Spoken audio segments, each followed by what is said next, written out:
is a Southern Sin breaking news special.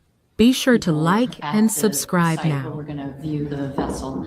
What they wanted to know is, would Your Honor give them a directive to advise the media that they'll be happy to open the doors up for the media to look at the vessel after the jury view, but they want to make sure that the jurors are not, photographed or videotaped. And so I said, let me double check with the judge. I think she will give a directive through me that I can convey to them so that they can in turn say to the jury, this is what the judge wants. That directive should have already been given. Okay. Because it's been in the works for a week.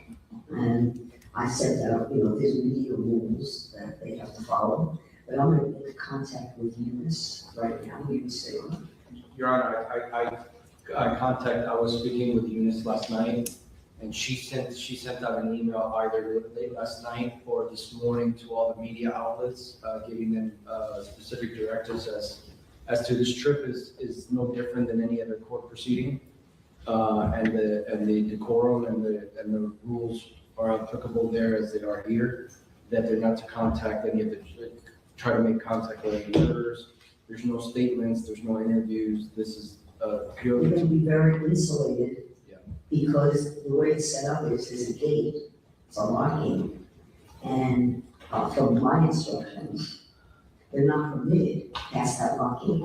No. Yeah. According to FWC, once the gate is open, only the small group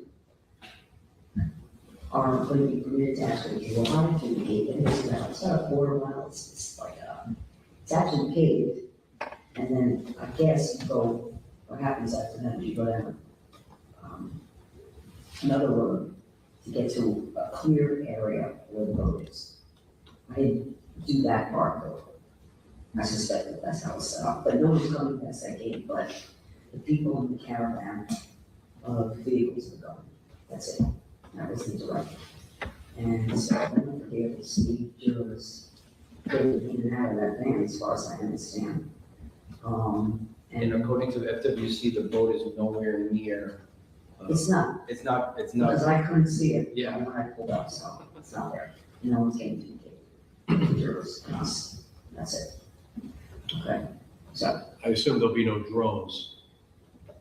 No, there's not. We're incredibly grateful for every single one of our subscribers. Whether you just discovered at Truth Talks Live or We're incredibly grateful for every single one of our subscribers. Whether you just discovered at Truth Talks Live or you've been a day one truth teller, we see you, and we're proud to show up for you every day. But here's the reality. Independent media is under attack. We're committed to bringing you real voices, real perspectives, and a truly multicultural lens on world news. And that mission comes at a cost. Over 300,000 viewers tune in daily. And now, we're asking you to take the next step with us. If every viewer gave just $1 through Cash App, Zelle, or PayPal, it would keep our engine running strong and allow us to continue delivering facts, not fiction. So here's the challenge. Support what you believe in. Tap the Cash App symbol or become a paid member today. And from all of us, thank you.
Yes.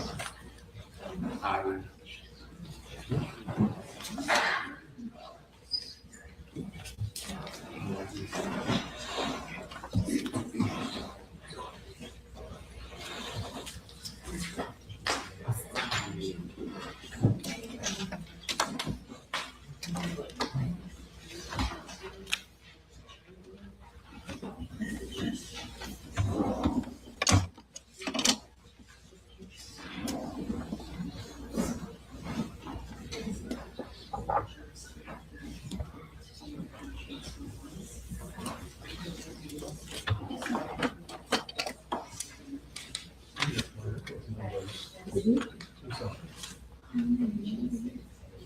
Ready? All right.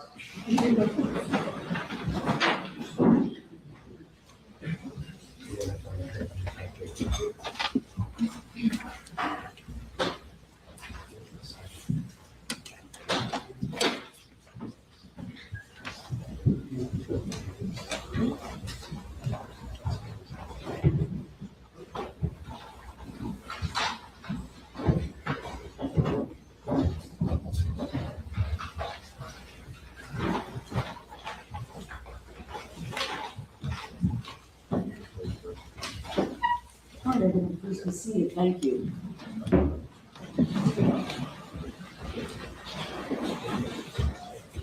Good morning, ladies and gentlemen. How are you all doing today? Wonderful.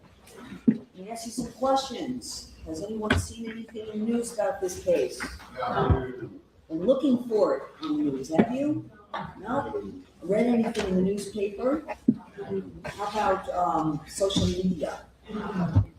Has anyone attempted to speak with you or in your presence about the case? No. All right. No one's done any research, I hope, trying to gather any information outside of the courtroom. Very good. Thank you. Ladies and gentlemen, we're ready to proceed now. State your claim next witness. Thank you, Your Honor. State will call Lieutenant William Thompson, please. Yes.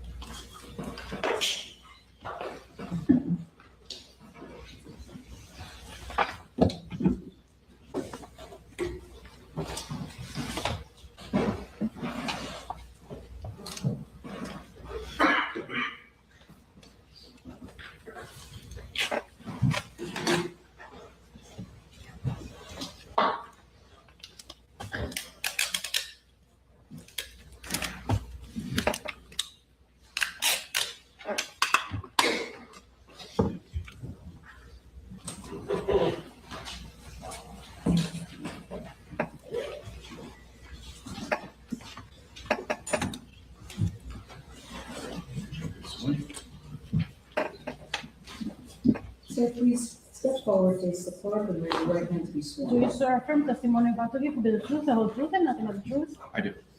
Okay, smile over here, have a seat, thank you.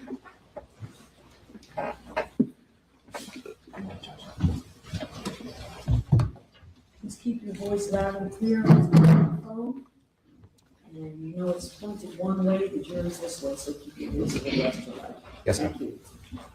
Good morning. Please introduce yourself. Good morning. My name is Officer Lieutenant William Thompson. I work for the FWC, How long have you worked for, well, FWC stands for what? Florida Fish and Wildlife Conservation Commission, How long have you worked for FWC? since 2017. I want to call your attention to the date of September 4th, 2022. Were you working on that day? I was. Was it a holiday weekend? It was. Did your agency have an increased number of officers out there? It did. Why? Holiday weekend, higher boat traffic around the area. On that day, did you meet a person by the name of George Pino? I did. Do you see him in court today? I do. Can you please point to and describe what he's wearing? He's wearing a dark sports coat with a blue tie. For the record, the witness has identified the defendant. Stipulation. So again, Did you know him prior to that day? I did not. Did you have a chance to speak with him at a place called Elliott Key Harbor? I did. Initially, do you have a brief exchange with him while he's still on a police boat? I did. What was the purpose of that interchange? To identify the operator of a vessel that was involved in an accident. About what time was it that you came into contact with him? Around, If you need to refresh your recollection, just let us know. I like to use my notes to look at time, please. just review your notes if you would, sir. Don't read from them. Look up after you review them. Around 6:37 p.m. That's when you spoke with him? at Elliott Key, correct. Prior to that, around 6:20-ish. Okay. Now, did you at Elliott Key? I'm having a hard time hearing. Apologize. At Elliott Key, did you speak with him about trying to figure out whose boat it was and where it was trailered? Yes, Okay, and what time is that? that is at 6:37 p.m. Was your interaction with him while he was on the boat at Elliott Key recorded on your body worn camera? It was. Did you have an opportunity to review with me a jump drive that has a number of clips from your body worn camera? Yes, ma'am. For the record, I'm showing council states 5H.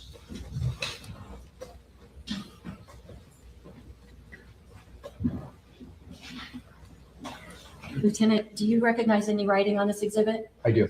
And is that your handwriting? Yes, ma'am. Does that signify that you've watched the contents of this clip and it accurately depicts portions of your body worn camera? Yes, ma'am. I move states 5H for identification and evidence. Judge, prior to our subject, prior objection. So for objection admitted, 5H, prisoner for identification becomes a state exhibit 98.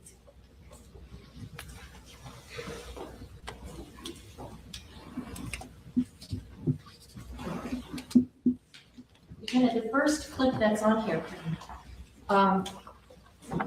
is that you speaking with him on a boat at Elliott Key? Yes, ma'am.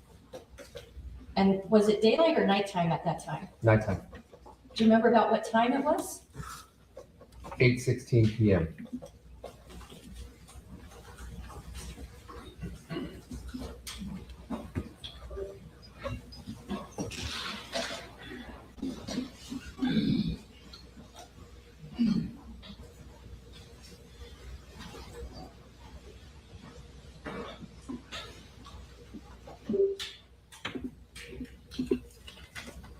So you actually authenticated 2 videos with me this morning, correct? Yes, ma'am. Hold on one second. where is, what was the exhibit number, please? 98. 90, thank you. For the record, I'm showing council now states 5G.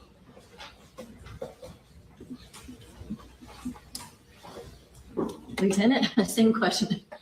I showed you 2 jump drives this morning. Can you take a look and tell me if you recognize initials on this? I do. And is this going to be the clips of your actual body worn camera footage? Yes, ma'am. Okay, and the other one, does that have to do with another issue that we're going to talk about in a bit? Yes, ma'am. Judge, I move states 5G for identification and evidence. Subject to prior Subject objection. to prior objection admitted. 5G mark for identification becomes a state exhibit 99 in evidence.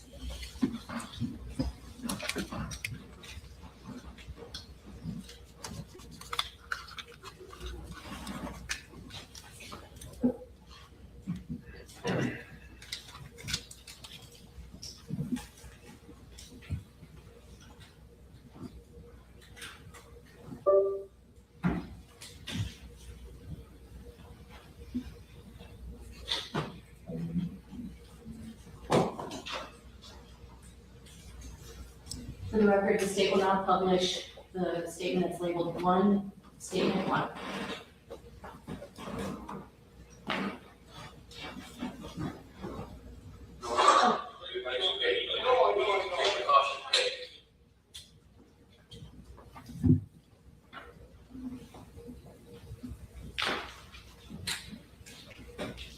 And Your Honor, I have the transcripts for the jurors to follow along. Ladies and gentlemen, I'm going to be handed some transcripts. This is for your use to follow the video evidence. These transcripts are not in evidence. The video is the evidence.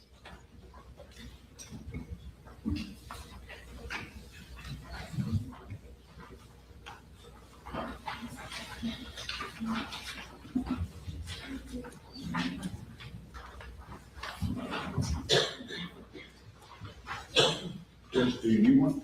I have. Thank you.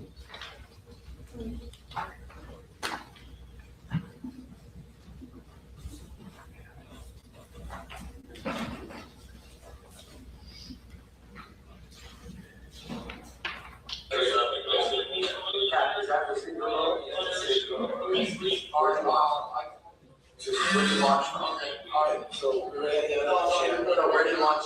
Where's the boat belongs? Oh, Bush Breeze. So it's at Bush Breeze. So we're going back, we're going through the channel, and there was studio sitting in the back. Yes, correct. We're going by. You leave the boat in the water in Bush Breeze, or it's on a trailer? So I turned back to look. Okay, so we're sitting at the back seat of the boat. 5 seats in the front, my wife in the middle. And we were coming, approached the waves, and the first thing I always do, I voted in, I was looking at the girls, and just to make sure they're looking for the seat on the back.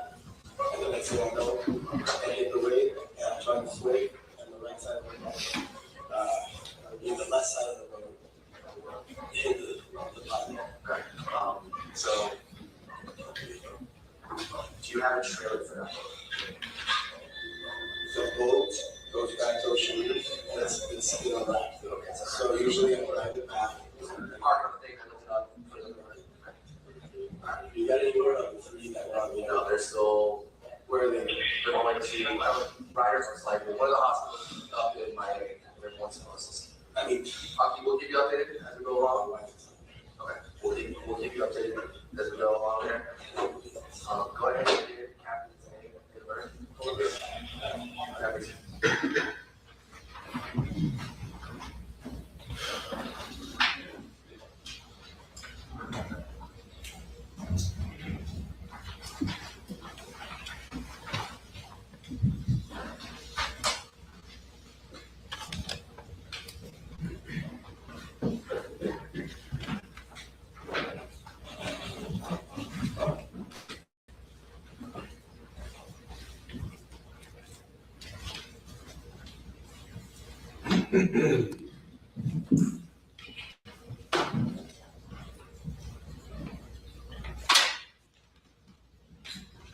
Lieutenant, it appears that when you have this initial interchange with the defendant while he's on that boat, are you asking him how the boating crash happened? No, ma'am. What are you trying to get information about at that point? So I'm trying to figure out where the vessel comes from, see if it has a trailer, because we have an active scene out there. There's a boat drifting. It could become a navigational hazard.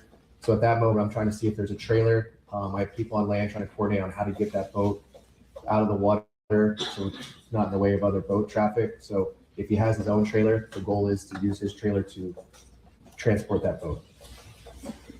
So when he's telling you about some other boat or something, that's not what you were there to find out from him. No, ma'am. He's just spontaneously telling you those things. Yes, ma'am. Okay. And that was at about 8:16 in the evening? Yes, ma'am. Okay. Do you speak with the defendant again a little later that same evening? Yes, ma'am. And is that also at Elliott Key Harbor? Yes, ma'am. When is the next time that you have interaction with him? At 8:59 p.m. Okay. Can you tell the court what you were doing? Well, when did you finish that little brief conversation with him? 8:18. Okay. So from 8:18 to 8:59, almost 45 minutes or so, can you tell the members of the jury, are you having any interaction with George Pino? No, ma'am. Okay, so then at 8:59, you then wind up speaking with him again, is that right? Yes, ma'am. Again, were you wearing your body-worn camera? Yes, ma'am. And was it recording that interaction with him? Yes, ma'am.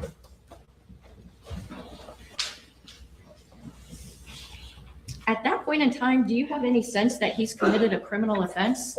No, ma'am. Was he allowed to interact with his daughter and the other girls that had been brought to Elliott Key? Yes, ma'am. It was encouraged.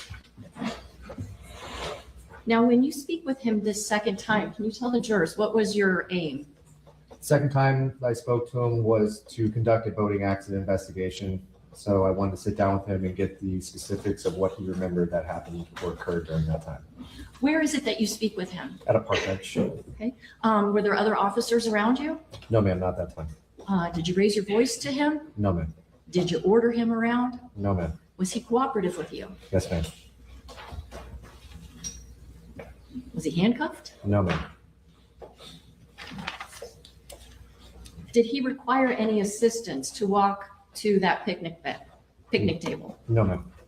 Was he responsive to you when you asked him questions? Yes, ma'am. Could you understand what he was saying? Yes, ma'am.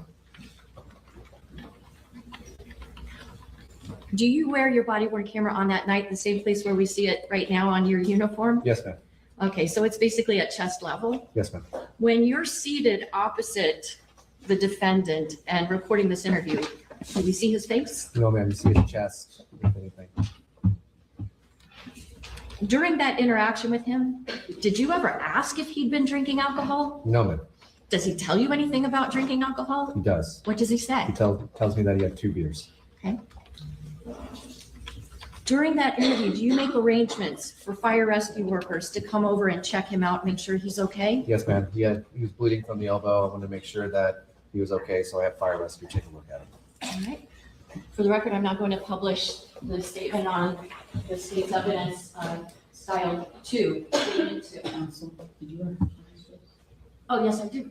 Thank you. Ladies and gentlemen, let me also add to the explanation about transcripts. Again, you know, here with recorded conversation, recordings are the evidence, transcripts are given to you to help you follow along. Transcripts are not in evidence.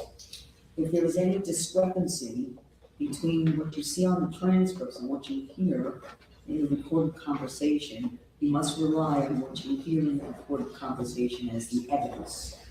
All right, this will apply the instruction I just gave you to all of the recorded conversations you're about to hear. All right. And Judge, so we can preserve pretrial motions related to the subject matter of the witness Yes, sir. testimony. Preserve for the record. Thank you.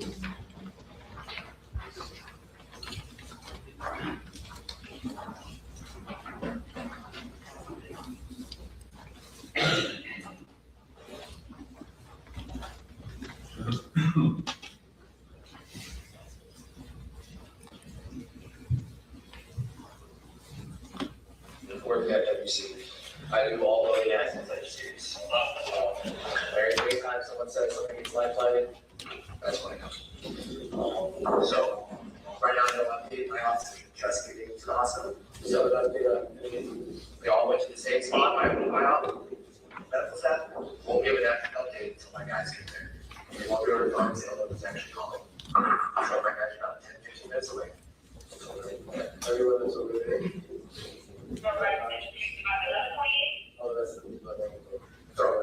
All the girls, are there over there? There's some over there.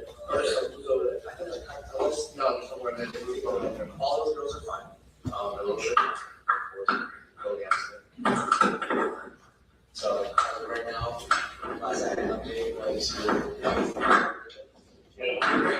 she's conscious, but she's saying she's alright. That was last time. I was hauling butt from Hollow Sandbar. So someone told me that there was a girl that was on the family. So we were there, I don't know where my wife I was looking at all the pieces that were responsible. I don't know.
Your Honor, would the court please read the instruction to the jury regarding?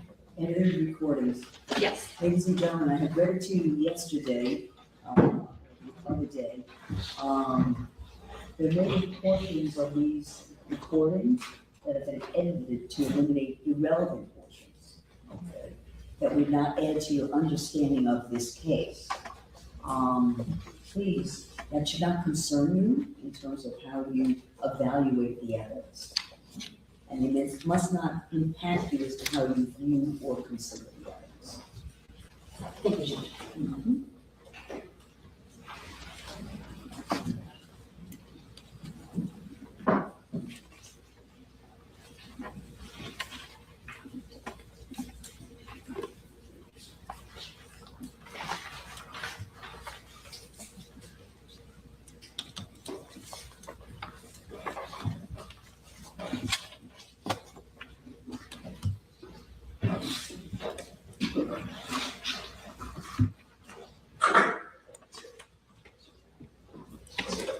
We'll come back to this. Let's do that again. No, I don't.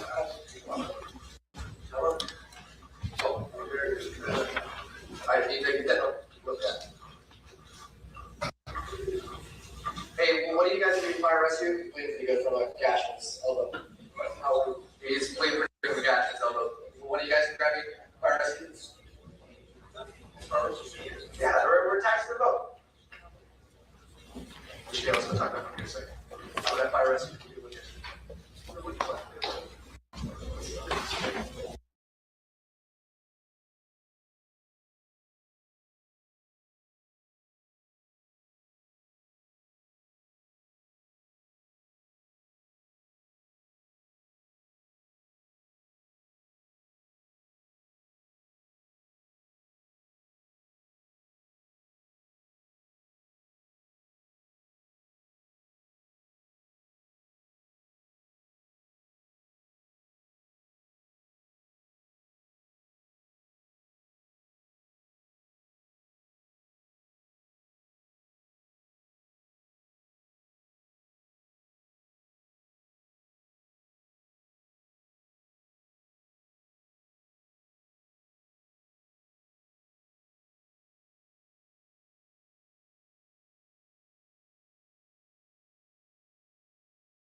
How long ago that boat? Yeah, on the boat. And how many hours? You gotta put hours down, hours on it. That boat. All year pretty much. How long have you been boating? All year. You have all the safety equipment on the boat, right? Yeah, I'm actually checking if I have some people on the tail, make sure I have licenses. So, we have, and you're the only owner of that boat, put on the hours on it, into that channel 1,000 times. I was concerned when we were going through there, because it was too much. Over top. We'll walk out of my bike. Two girls around the back.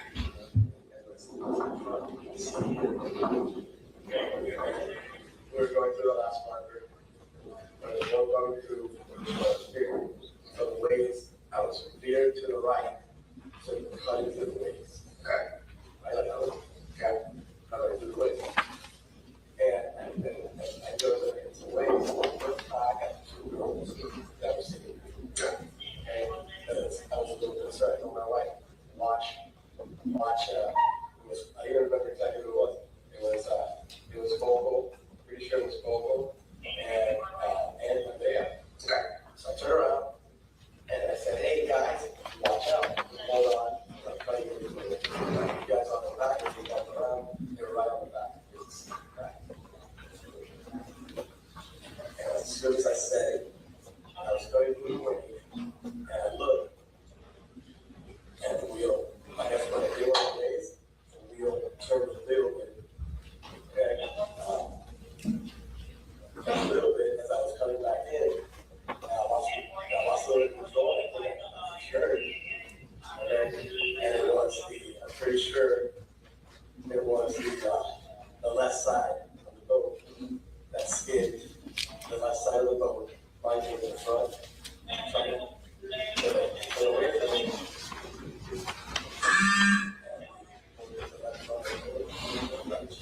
Okay, once you got checked in, you came up, what did you see? They go right side, It's around. Probably telling it was big because I got up, so I couldn't believe what had happened. Saw some people floating, yellow, recognized some of them. He said, here. And then I knew see what he in my head. Remember who's up there? I got her. It was not a TV. Okay. And I was freaking out already. Just got her. Pulled her up. And there was a boat that stopped. Please help. Those who need to pay. Remember. And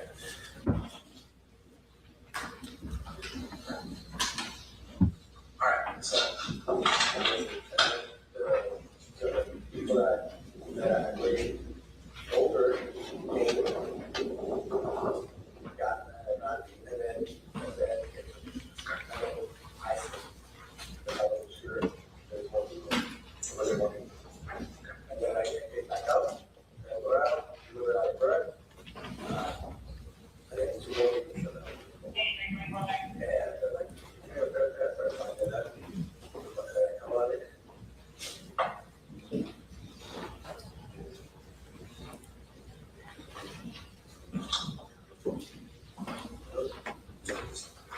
I told the first one of the middle stop.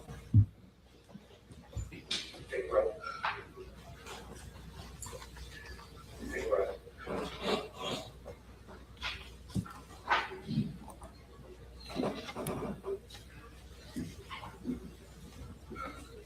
Take breath. I told you I'll keep you updated with anything I know, anything I learn about.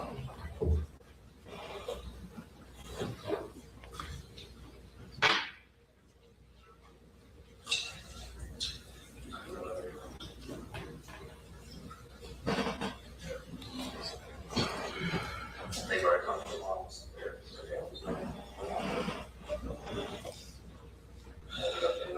On the other three.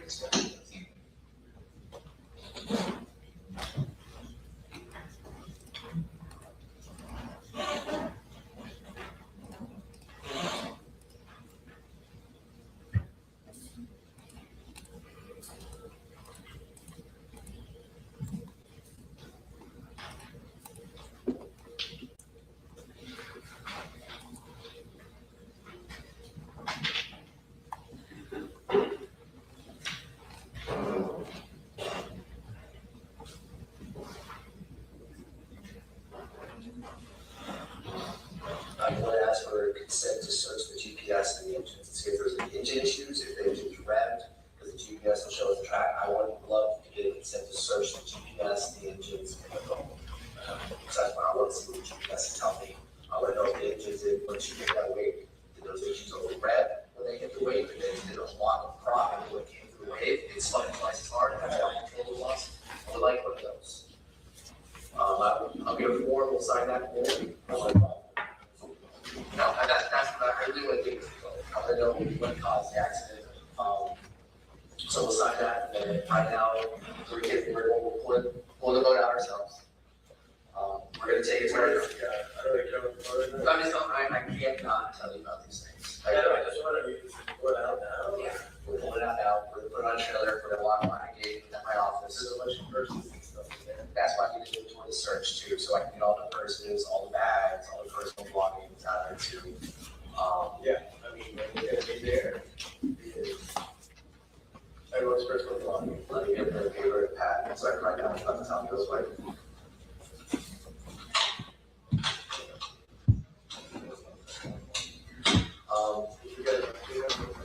So that walk there.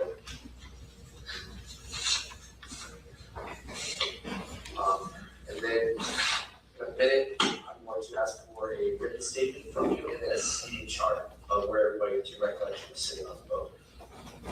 That would be a minute. Real quick, let me go get that one form. You want to go talk to your daughter real quick? You want to walk me to? I'll be back in 5 minutes here. Over top.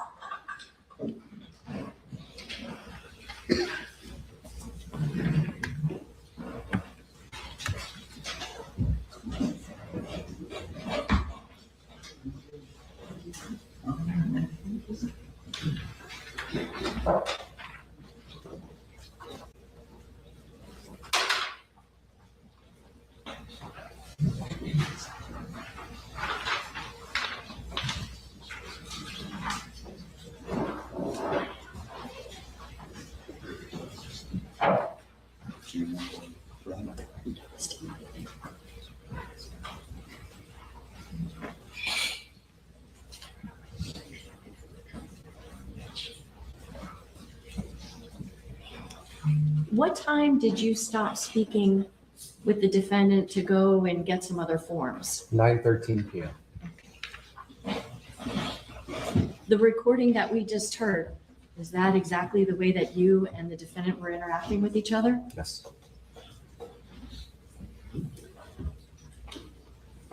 At the time that you're talking with him, is he showing any overt signs of being impaired by alcohol? No. Is he being cooperative with you? Yes, ma'am. In fact, is he volunteering to give you information? Yes, ma'am. And did he express any kind of concern for the people that were his passengers? Yes, ma'am. Did it seem legitimate? Yes, ma'am. Now, at that time, when you're speaking with George Pino, do you have any idea what his GPS is going to tell you? No, ma'am. At that moment in time, are you thinking in any way that he's a criminal suspect? No, ma'am. At that time, when he gave you this, explanation that there was some other vessel that caused this crash, did you have any reason at that moment to doubt what he was saying to you? No, ma'am. So at the end of that exchange, do you then wind up ultimately maybe talking with some colleagues, but then getting papers that you needed? Yes, ma'am. What were the papers that you needed? Consent to search form. Okay. What's a consent to search form? It's a voluntary form that the individual signed to give us access to look at whatever we put on it. So GPSs, hatches, engine data, just so we can do a thorough investigation to look over the boat. Now, while you went to go get these papers, where is the defendant? He is still on the island. He's checking on the girls. He's talking to other people all around him. Is he handcuffed? No, ma'am. Are the police officers on either side of him escorting him around? No, ma'am. Is he able to wander around freely with the other girls that were there? Yes, ma'am. About how long were you gone? I was gone for roughly 20 minutes Okay. Where was it that you had to go to get these papers? to my patrol vessel. Is that basically your, I don't know, like a floating office for you? Yes, ma'am. Okay. Now, when you step away from the defendant, do you mute your microphone? Yes, ma'am. Can you explain why? We mute our microphones when we're not discussing anything with the public. We're speaking to other colleagues, law enforcement, first responders, might be sensitive subjects, sensitive matters. So we have the ability to mute it when we're speaking to other law enforcement, not the public. Was it your intention when you re-engaged with the defendant to unmute your microphone? Yes, ma'am. Did you forget to do that right off the bat? I did. Okay. But did you at some point during that second interchange? Yes, ma'am. Okay.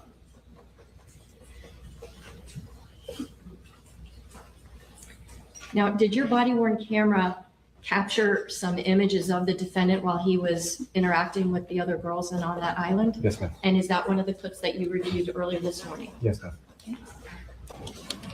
For the record, I'm going to be publishing the clip in 3 Elliott Key Harbor. No, no, not this one.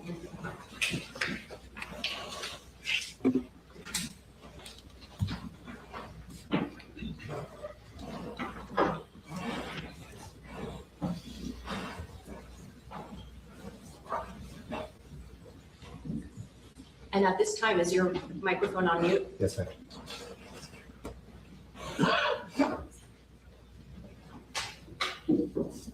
Did he have any bandages on his body? Yes, ma'am. Where? On his head.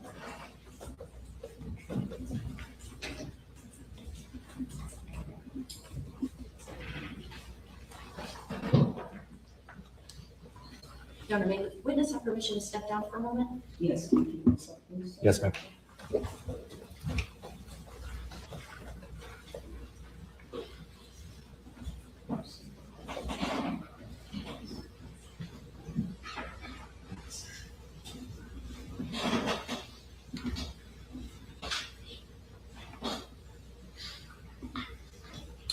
Right now, are you conversing with your colleague? I am.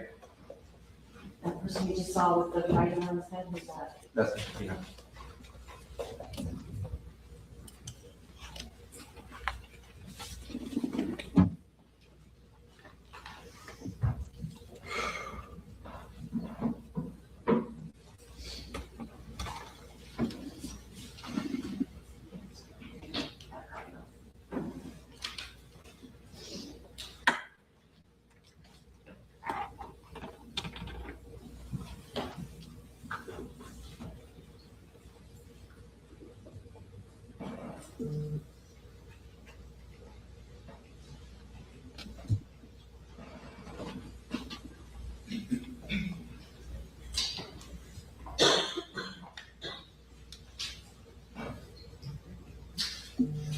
Lieutenant, at one point, we see on your body-worn camera, what looks to be like the top of a clipboard or something like that. Yes, ma'am. Can you describe for the jurors, what is it that you're holding in your hand? So that clipboard is where I keep a lot of the documents, such as consent to search forms, written statements. It's so I don't have to go back and forth from my vote to Mr. Pino, trying to bring all the paperwork in, so we can sit down and take care of everything we can take care of. Can you describe what it looks like? Yeah, it's a plastic, looks like a board, the board on top, and on the inside, it has all of, like, all the paperwork in there, so the elements, like the sun, rain, and piece of paper. Thank you.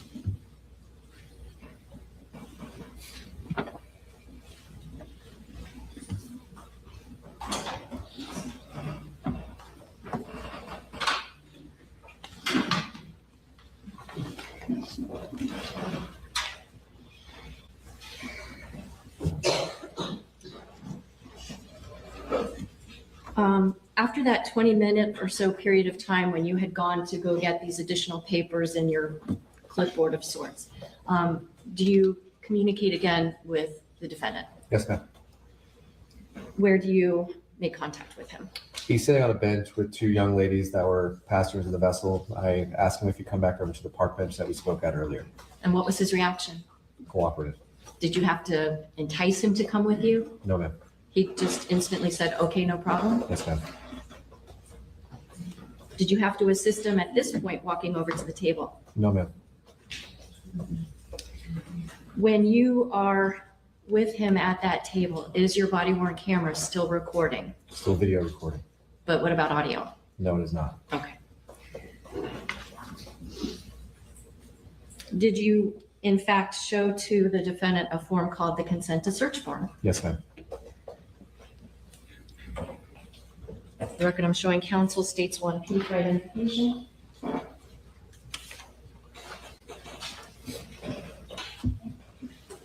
Lieutenant, I'm showing you states 1P. Do you recognize this exhibit? Yes, ma'am. Does it have your handwriting on it? Yes, ma'am.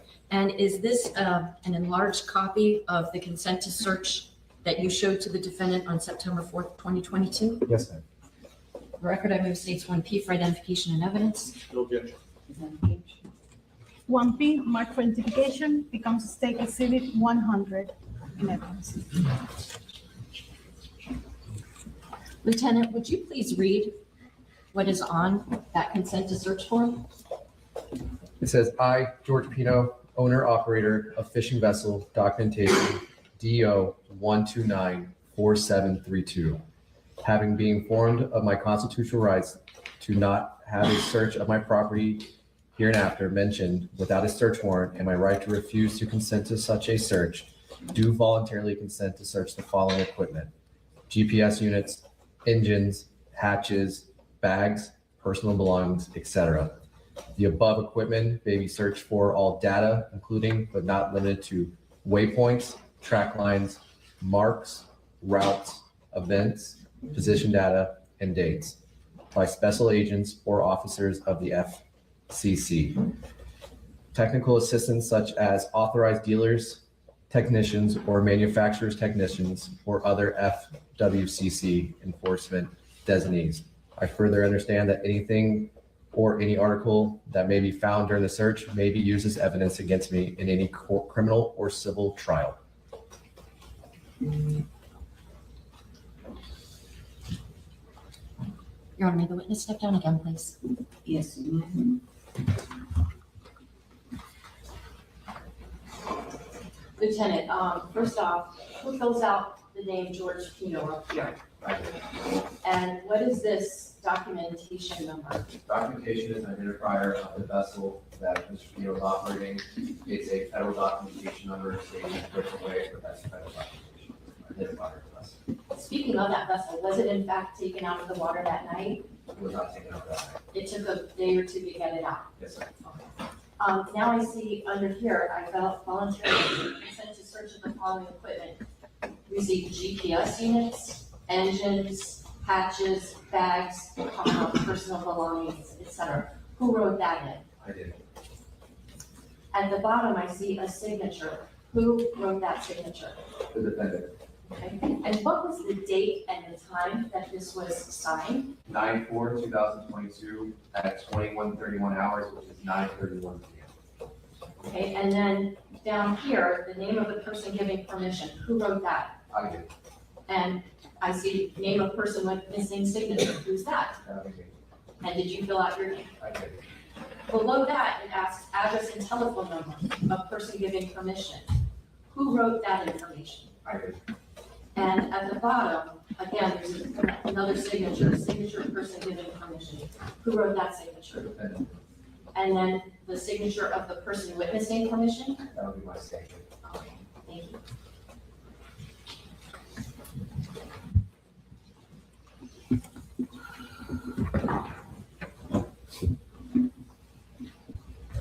Once the defendant gave you his permission for you to search his vessel, did you then advise him of what's commonly referred to as his Miranda rights? Yes, ma'am. Could you explain to the jury why you did that? The reason I advised him of his Miranda rights was just in case he says something along the lines of, I had a copious amount of drugs in my system, I drank something, I did this on purpose. I want to make sure that he's advised of his rights before he makes any such comment like that. Was he under arrest at that point in time? No, ma'am. No handcuffs on him? No, ma'am. No physical force used against him, right? No, ma'am. Okay. In order to advise him of his Miranda rights, did you have handy with you what's commonly referred to, I think, as a Miranda card? Yes, ma'am. Can you tell the jurors what's a Miranda card? It's a state-issued piece of plastic that we usually keep in our vest or in our pocket on our person. It has the Miranda warnings written onto it with a couple questions on the back end to ask the individual that we're reading the rights to. showing council states 5R for identification. Lieutenant, I'm showing you states 5R. Is this a photocopy of the Miranda card Yes, ma'am. that you would have advised the defendant with? Yes, ma'am. This time I move states 5R for identification and evidence. Judge, just we want to preserve all the prior objections, including the pretrial motions to this area. Absolutely it is, no objection. Admitted. I mean, we just have a standing objection, so I don't need to. Sure, no problem. 5R, mark for identification, becomes a state exhibit 101.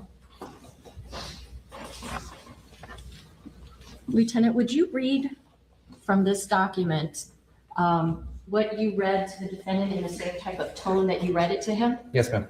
Go ahead. You have the right to remain silent. Anything you say cannot be used against you in a court of law. You have the right to talk to a lawyer and have him or her present while you're being questioned. If you cannot afford to hire a lawyer, one will be appointed to represent you before any questioning if you wish. If you consent to answer questions now without a lawyer present, you will still have the right to stop answering at any time. Do you understand each of these rights? With these rights in mind, do you wish to talk to us now? Okay. Did the defendant ever tell you, no, I am not willing to talk to you? No, ma'am. So he's still being cooperative with what he's out there to say? Yes, ma'am.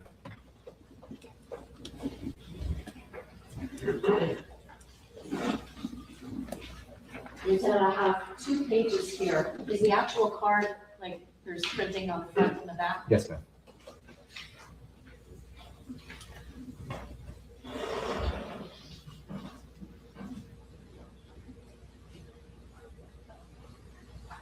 At some point while you're advising the defendant of his rights, do you remember, oh gosh, I forgot to turn on my microphone? Yes, ma'am. Do you turn it on right then and there? Yes, ma'am. And once you hit the microphone on your camera, is the remainder of that exchange with the defendant recorded? Yes, ma'am.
For the record, I am now publishing the clip that is titled 4, Statement 3.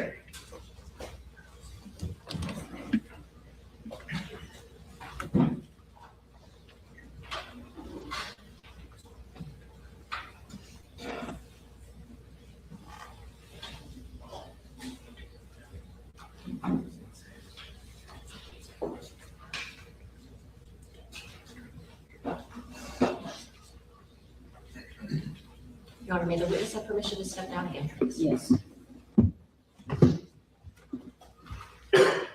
Lieutenant, what are we looking at right now? My patrol vessel.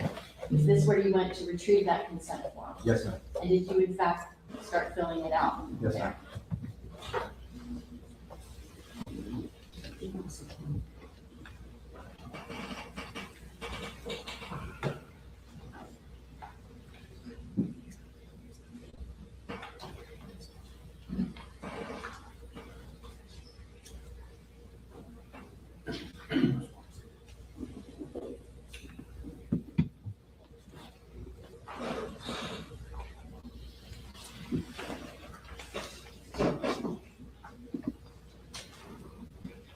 And that's the clipboard you described for us? Yes, ma'am.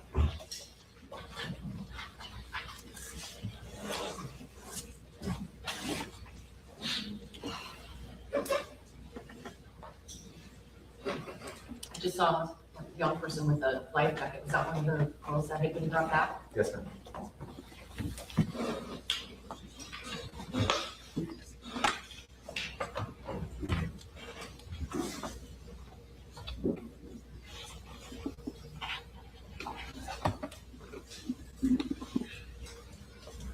Is the defendant in this group here? Yes, ma'am.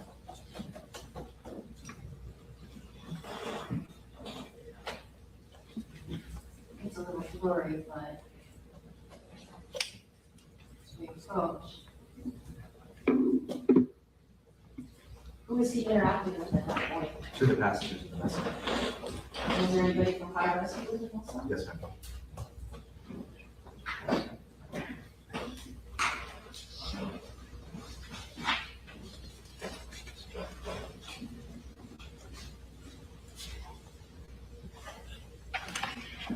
Who's this? I have to look at my notes. I'm sorry, can't hear you, sir. Sorry. I said I have to look at my notes. It's one of the passengers.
On this officer here, you see the green light on his head on camera. What does that tell you about covert on or covert off? It means covert's off. That's so you can see that blinking light I was talking about earlier, that can be distraction. You have the ability to cover that up so that it'll make the light and that means the covert is on.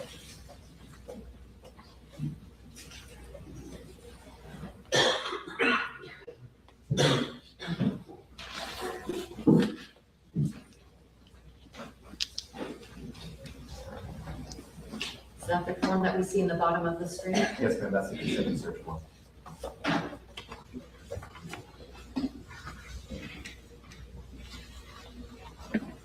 Was it rocky up there? It was.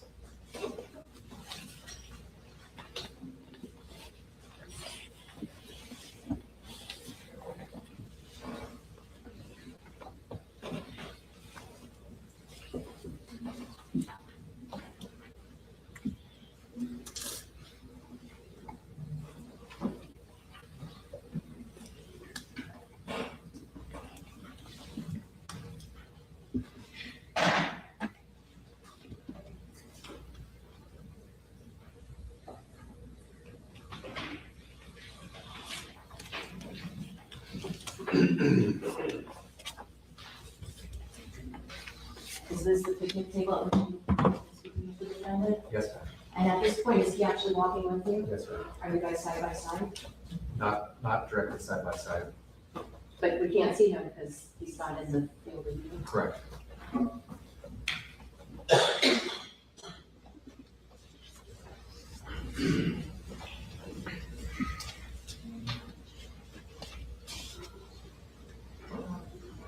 What are you doing at this point? Just describing to the consent to search form and giving him his instructions with it.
Lieutenant, as you're going over this form, the consent to search form, is he giving you any impression that he's impaired by alcohol? No, ma'am.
At this point, has the defendant signed that consent form? Yes. And do you now start to transition into beginning to get ready to read him his rights? Yes, ma'am. And at the bottom part of the screen, are we going to see a little bit of that card that you were using? Yes, ma'am.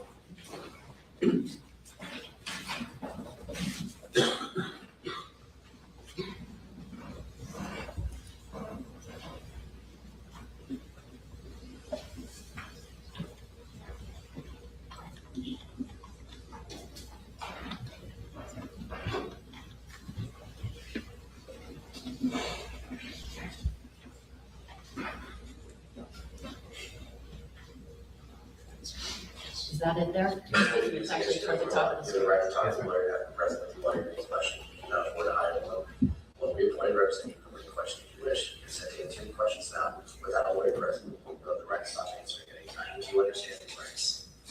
When you have any rights in mind, you wish to talk.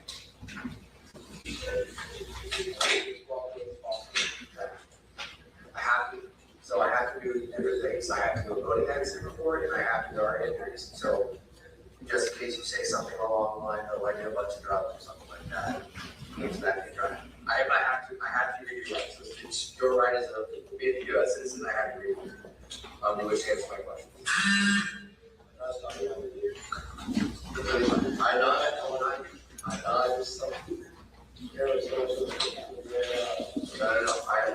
I am not. We can talk at any time. I just have to do everything I do. I have to do my steps. But I do need from you the statement here is pretty much what you told me would happen on a statement, and on the back you get a picture of the senior arrangement. That's all the senior arrangement. Perfect.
to the best of your knowledge and provide as best you can. I know you're not gonna give me a well-written book, just the best of your knowledge. And then how long have you been driving that boat? How long have you been driving boats?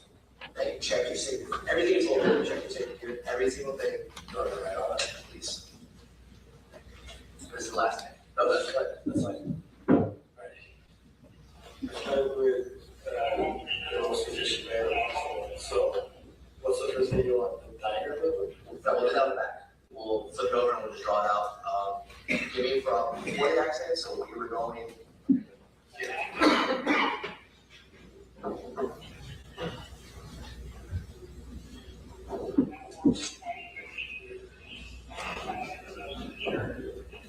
Your best is not sure, correct?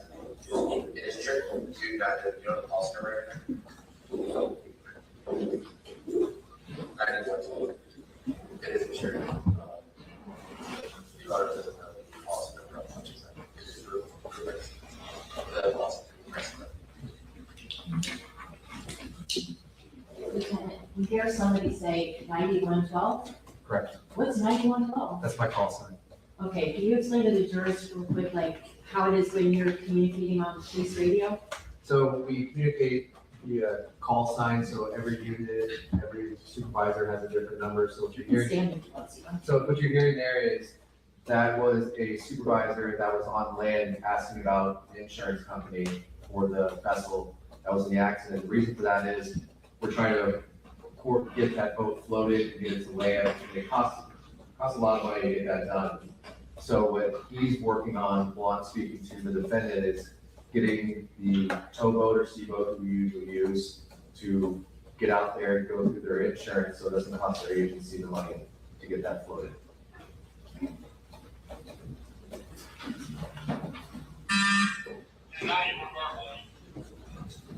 LTV vessel is insured, it's through Progressive.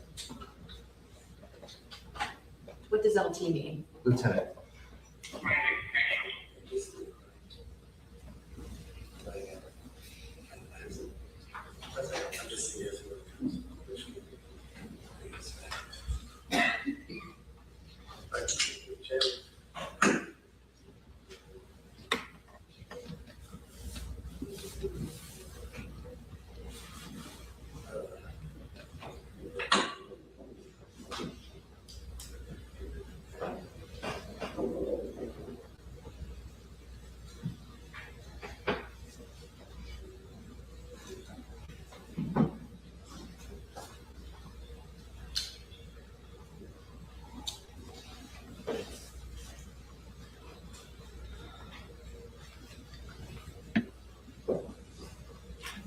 What is it that the defendant is doing right now? He's filling out a sworn written statement.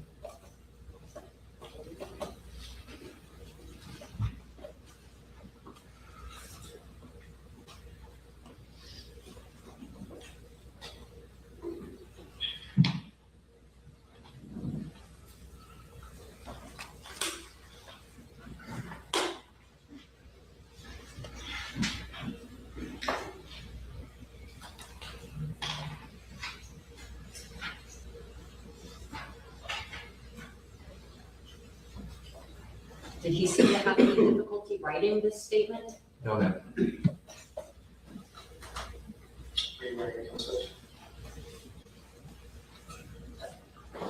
I'm just trying to see anything, because I don't know what to turn off, so we got the accident, so it's much better.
there's some that's why I want to look into games to see what they're pushing, what the output, what your kids on your props are. I believe. And then you put it through your experience, so I'll try to put my head. Put that one, please.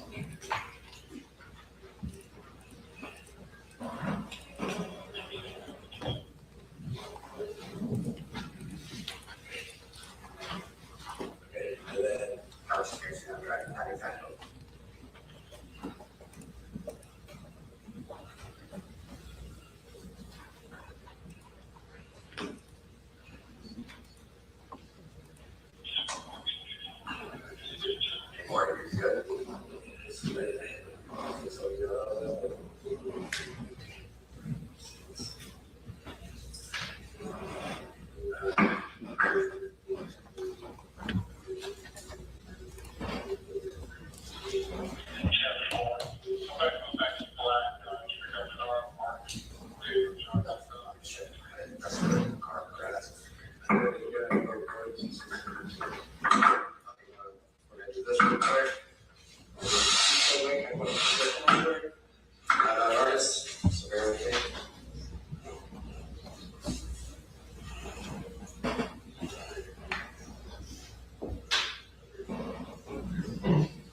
The girls did the same thing for us. They had a better knowledge of where they were sitting up front. I was just not going to yeah.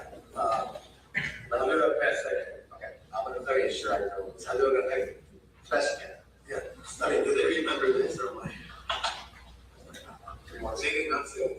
No, they only, girls up here knew where they were all sitting. So they didn't know it was on the right. They didn't know it was back here. I know that. Yeah, they have. And the three individuals that were taken, which ones they were. So they got Lucy.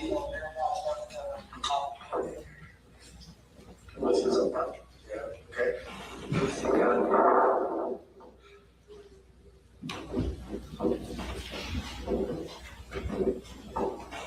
So me, so Lucy got the other two girls. Okay. And she got taken. So it's the people that got where I got the.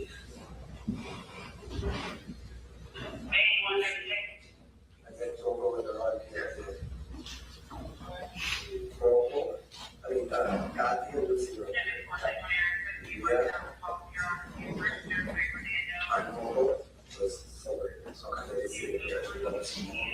you don't have to I want to get you first before I let you go. I just want to make sure that your life is at Jackson South, so I don't send you to the wall. But you swear that everything you just told us the truth on this day. Two questions. First off, at that moment when you say to the defendant, you know, I want to send you to the right place. You can stand up. Were you signifying to him, like, you're not going to keep him in custody? No, I want to make sure he got back to his wife. He's worried about everybody that was injured, specifically his wife. Yeah, so. Okay, now, just back this up about 10 seconds. I'm going to ask you. Jackson South, so I don't send you to the wall. But you swear that everything you just told us the truth on this day? Yes. As a law enforcement officer, are you permitted to swear people in to tell the truth? I am.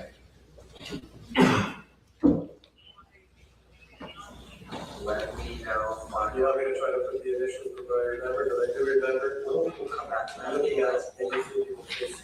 We'll come back to it in a couple of days, time, I can put, sure, I want you to picture your wife, I don't want to change it. I don't know what I do remember, because they were telling me, no, they were telling me so. So, my daughter is here, it's here. And then,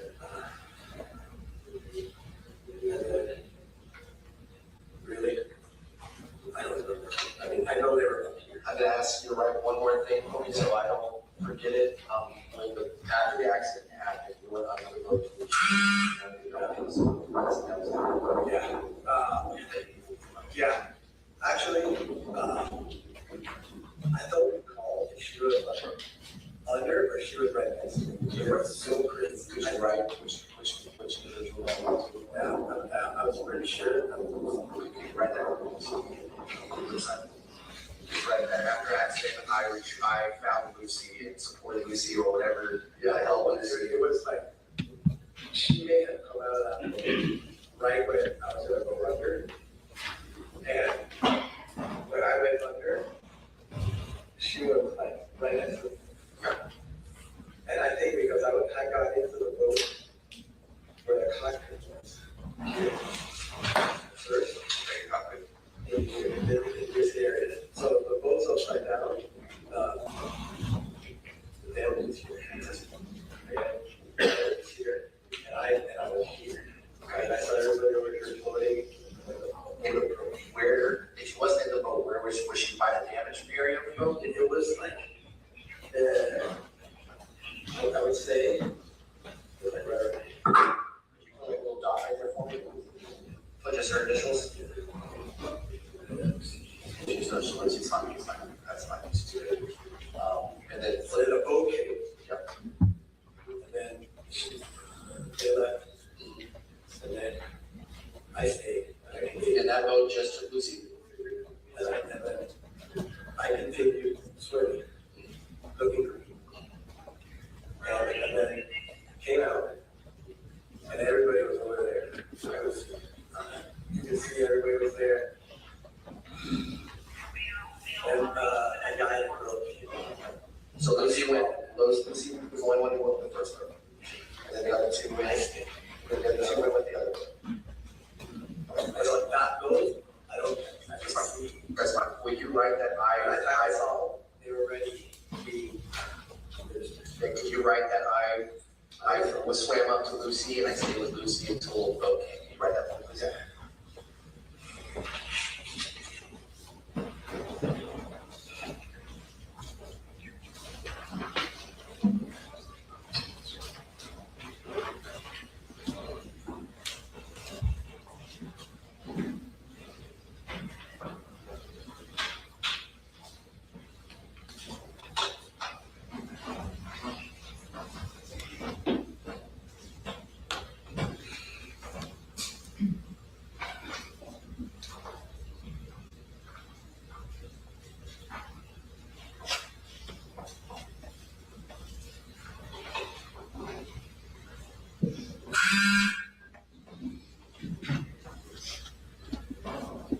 Okay, let me go hit my radio real quick and make sure I know exactly what I'm saying.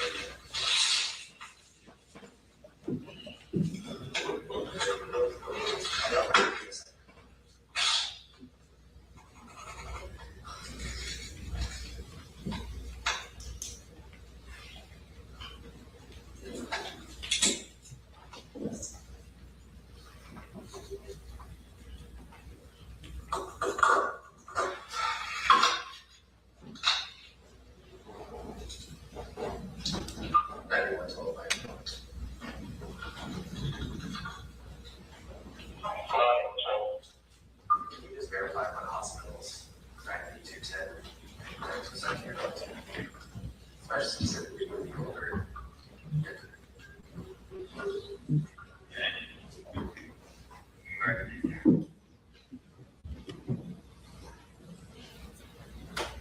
Oh, actually, I just wanted to ask you a question.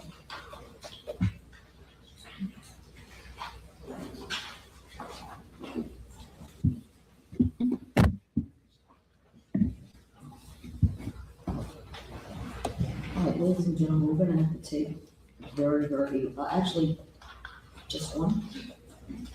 Because we can just go. How much longer do you want to do it? Okay? Yes. Okay. All right, ladies and gentlemen, put the, oh, you just go adjourn? Because we're gonna take a break in about another 30 minutes, so if there's one juror, that's fine, send one juror back. Does everybody have to vote? Okay, just Just sit for a moment. Take just a moment.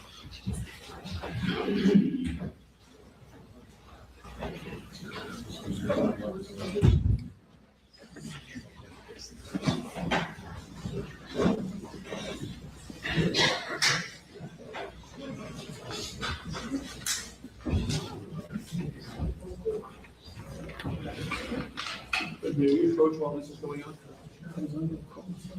If I have my court reporting list? That would be Yes. helpful, yeah. All right.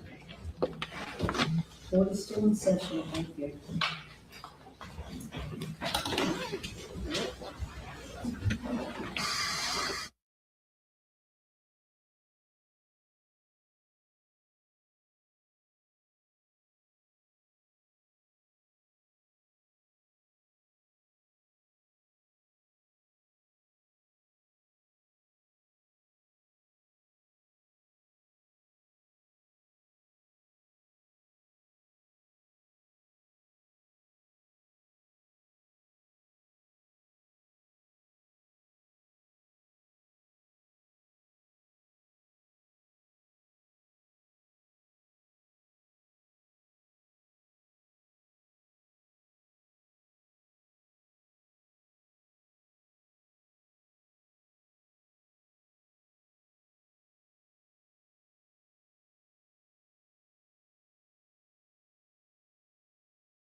showing council states 1L for identification.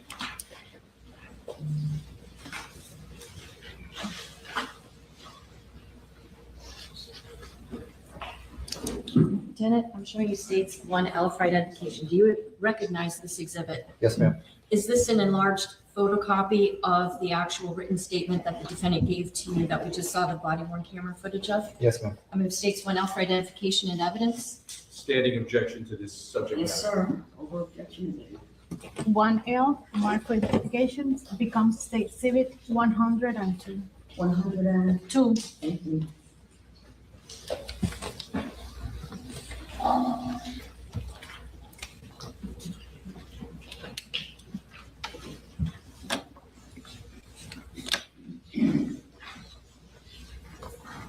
Is there a place for the defendant to sign signifying that the information here is true? Yes, ma'am. Where? Right where my finger is? Yes, ma'am.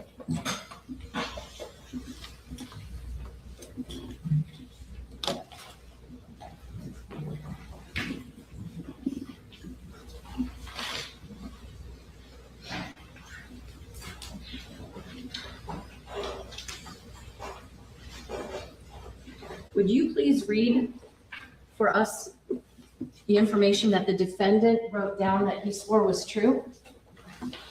Going back to Ocean ORC through channel, past boat on left side by my boat, vessel to the right to avoid big waves, coming back into wave. I lost control of steering wheel as boat was going through the big waves. I was ejected from the boat. In the back of the boat, I saw Mia and Sarah, my wife Ceci next to me, and the others in the front of the boat. I believe we were traveling at 40 to 45 RPM. I have owned the boat since early 2020.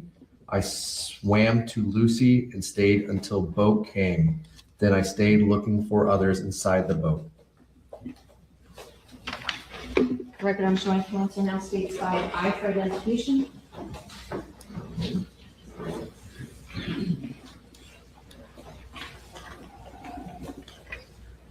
Lieutenant, I'm showing you now states 5I for identification.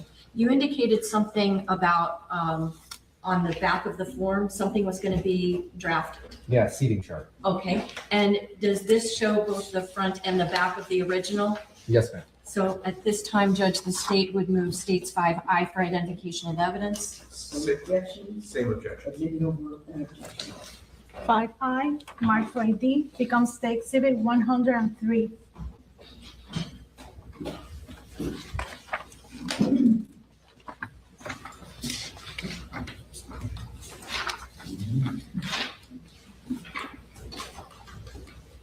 Lieutenant, did you actually get to witness with your own eyes as the defendant was filling this out? Yes, ma'am. Would you be able to explain to the jurors what the various writings on here Yes, ma'am. were done? Give me a second. This is your picture of a boat. Yes, How long have you been boating? almost all my life. Okay.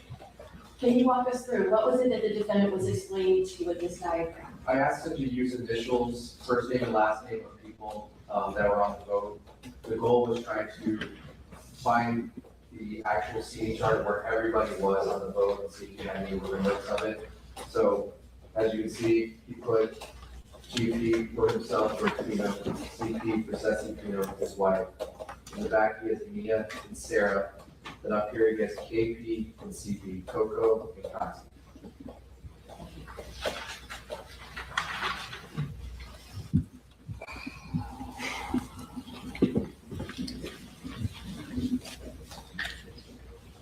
About 2 days after your interaction with George Pino at Elliott Key, was it the case that that boat that was involved in this crash was salvaged from the water? It was.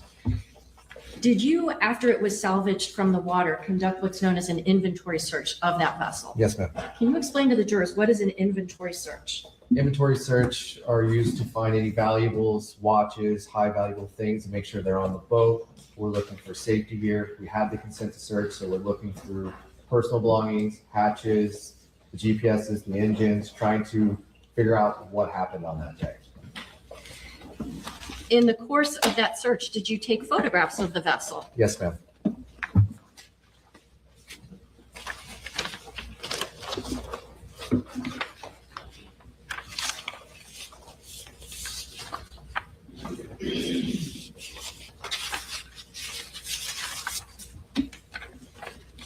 The record I'm showing council states 5J, 5M, and 5K.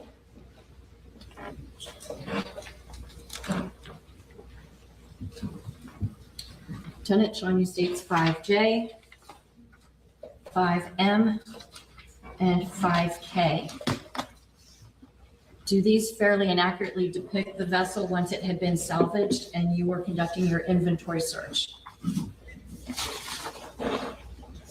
Yes, ma'am. The state removed the aforementioned exhibits into evidence.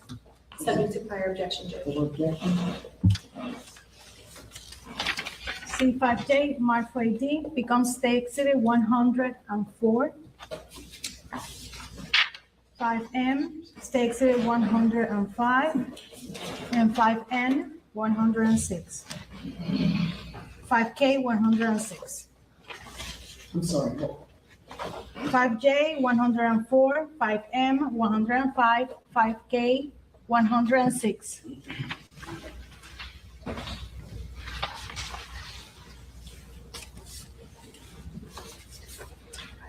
All right, Lieutenant, with the court's permission, you can step down and Yes. first off, as to exhibit 105, can you explain to the members of the jury, what is this photograph depicting? That is a picture of the helm or the steering wheel, the throttle bar. There's 2 empty holes here where the GPS units were. This will be depicting where the operator was sitting during the operation of the vessel. Lieutenant, I think you're aware that yesterday our jurors got a chance to actually see this vessel. Yes, sir. Were you there when that happened? Yes, sir. And so were the jurors able to actually see for themselves what the operator's eye view would be from the helm? Yes, sir. And that's basically what you're depicting here? Yes, sir. In terms of state's exhibits numbers 104 and 106, can you explain to the jurors what we're looking at here? The front of the center console of the vessel.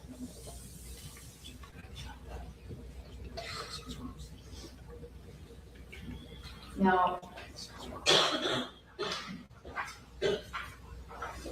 if there are a couple of people walking in front of the vessel in that bow area, is it roomy? Is it spacious?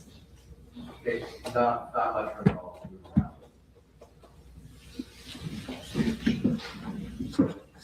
Well, I'm going to ask you if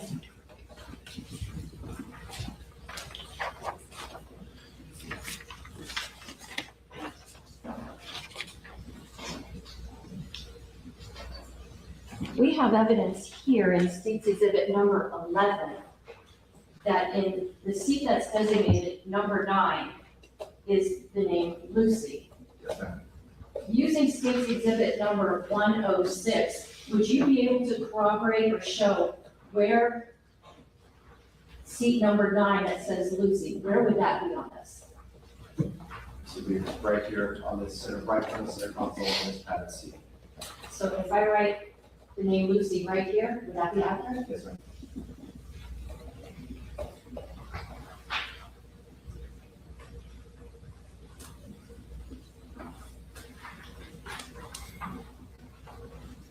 Okay, that's it for that one.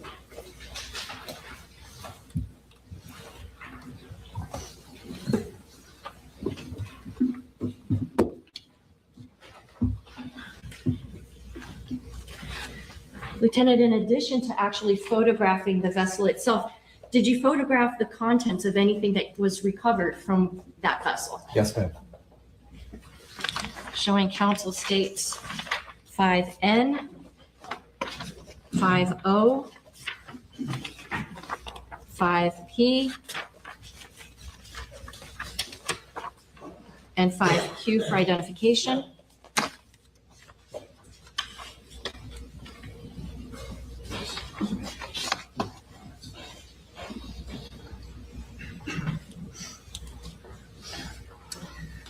Do states exhibits 5N, 5O and 5P depict a location where items of alcoholic containers were recovered from, and the items themselves. Yes, ma'am. Judge, I would move the aforementioned exhibits into evidence. Subject to prior objection. Prior objection.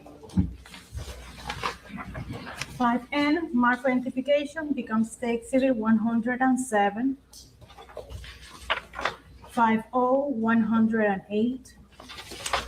5P, 109.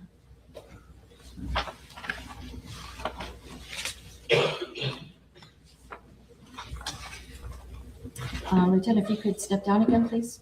Okay,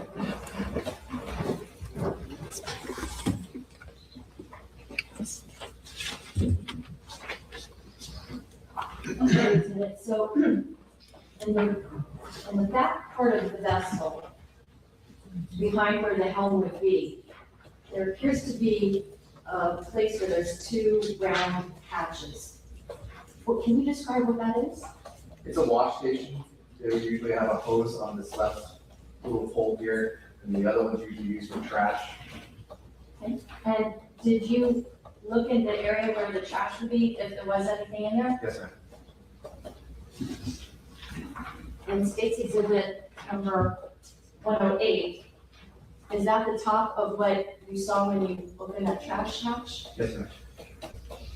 Did you empty that pouch? Yes, ma'am. And did you photograph what was in there? Yes, ma'am. Does State's 109 depict the items that were in that place? Yes, ma'am. Are you in a position to say that George Pino drank all this alcohol? No, ma'am. Do you remember exactly how many alcohol containers were recovered from that?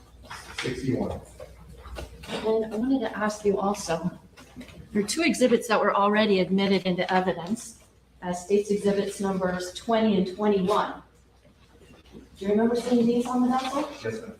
Were these other alcohol containers that were recovered from the vessel? Yes, ma'am. What are they? Looks like a type of champagne in a liqueur. Okay, thank you.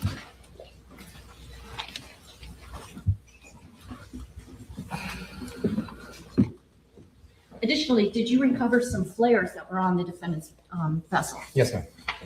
Showing you State's Exhibit number 5Q. Is this a photograph of the flares you recovered? Yes, ma'am. I would move 5Q for identification and evidence. No objection. Without objection. 5Q, mark for identification becomes State Exhibit 110. Forgive me, subject to the prior objection. Yes, sir.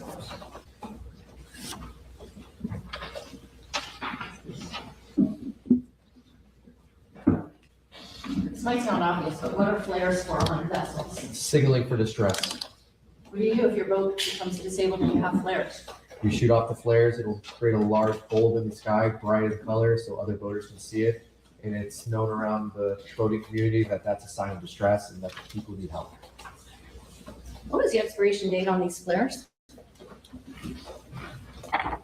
October 20th of 19. 2019? Yes, When did you do this? 2022. I thought I remember that you asked the defendant if he had all the safety equipment that he needed on his vessel. I did. Would this be considered safety equipment? It would. Is it safe if it's expired? No.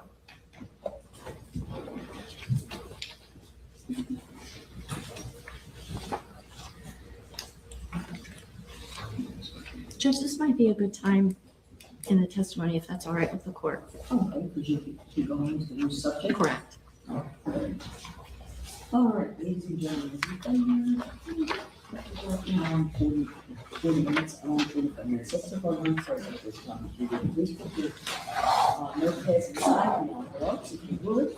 Please send the lunch for one program. So it's 12:35, let's go to 1:40. 1:40 for lunch.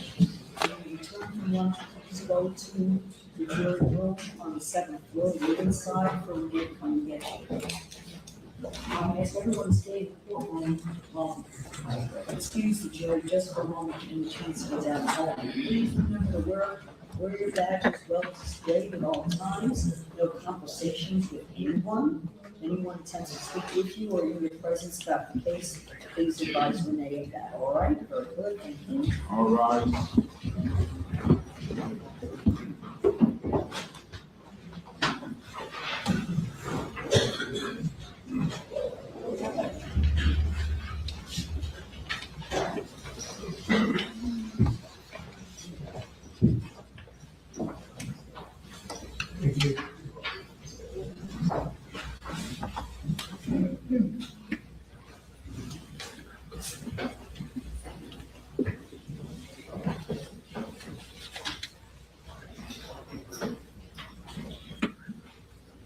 I then advise the witness you are under oath, you remain under oath, and not speak with anyone regarding their testimony. Yes, ma'am. All right, I'll have you excused at this time until 1:40. Yes, ma'am.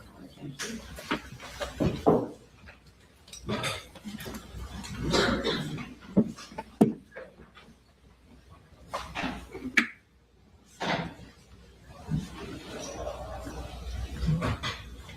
All right, ladies and gentlemen, we'll be taking our lunch break until 1:40. Thank you.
Judge, we have a matter we need to address before the jury comes in, sidebar. Do I have the witness step outside? Not necessary. Your Honor. Okay. Back Your Honor, during the course of my publication or publishing of the defendant's, shall we say, second statement, on. Okay. not when he was, not after Miranda, and not when he was first asked about, who owns the boat, where does the boat come from, but the one that would have otherwise been covered under the accident report privilege. In the course of publishing that, I noticed that the transcript that was handed out reflected what the defense asked the state to redact, which was any reference to either the lieutenant's request for the defendant's blood sample or his refusal or, his decision to decline giving a blood sample. All of that was redacted, and the redactions are properly reflected in the transcript. Unfortunately, I realized as we were playing it, though I feel like I looked at these videos over and over again, a little portion of what was agreeable to the defense was we over redacted it. And so on page 2, Hold on. yes, of statement 2, Let me pull it up. Second, statement 2, transcript 2. Yeah. This is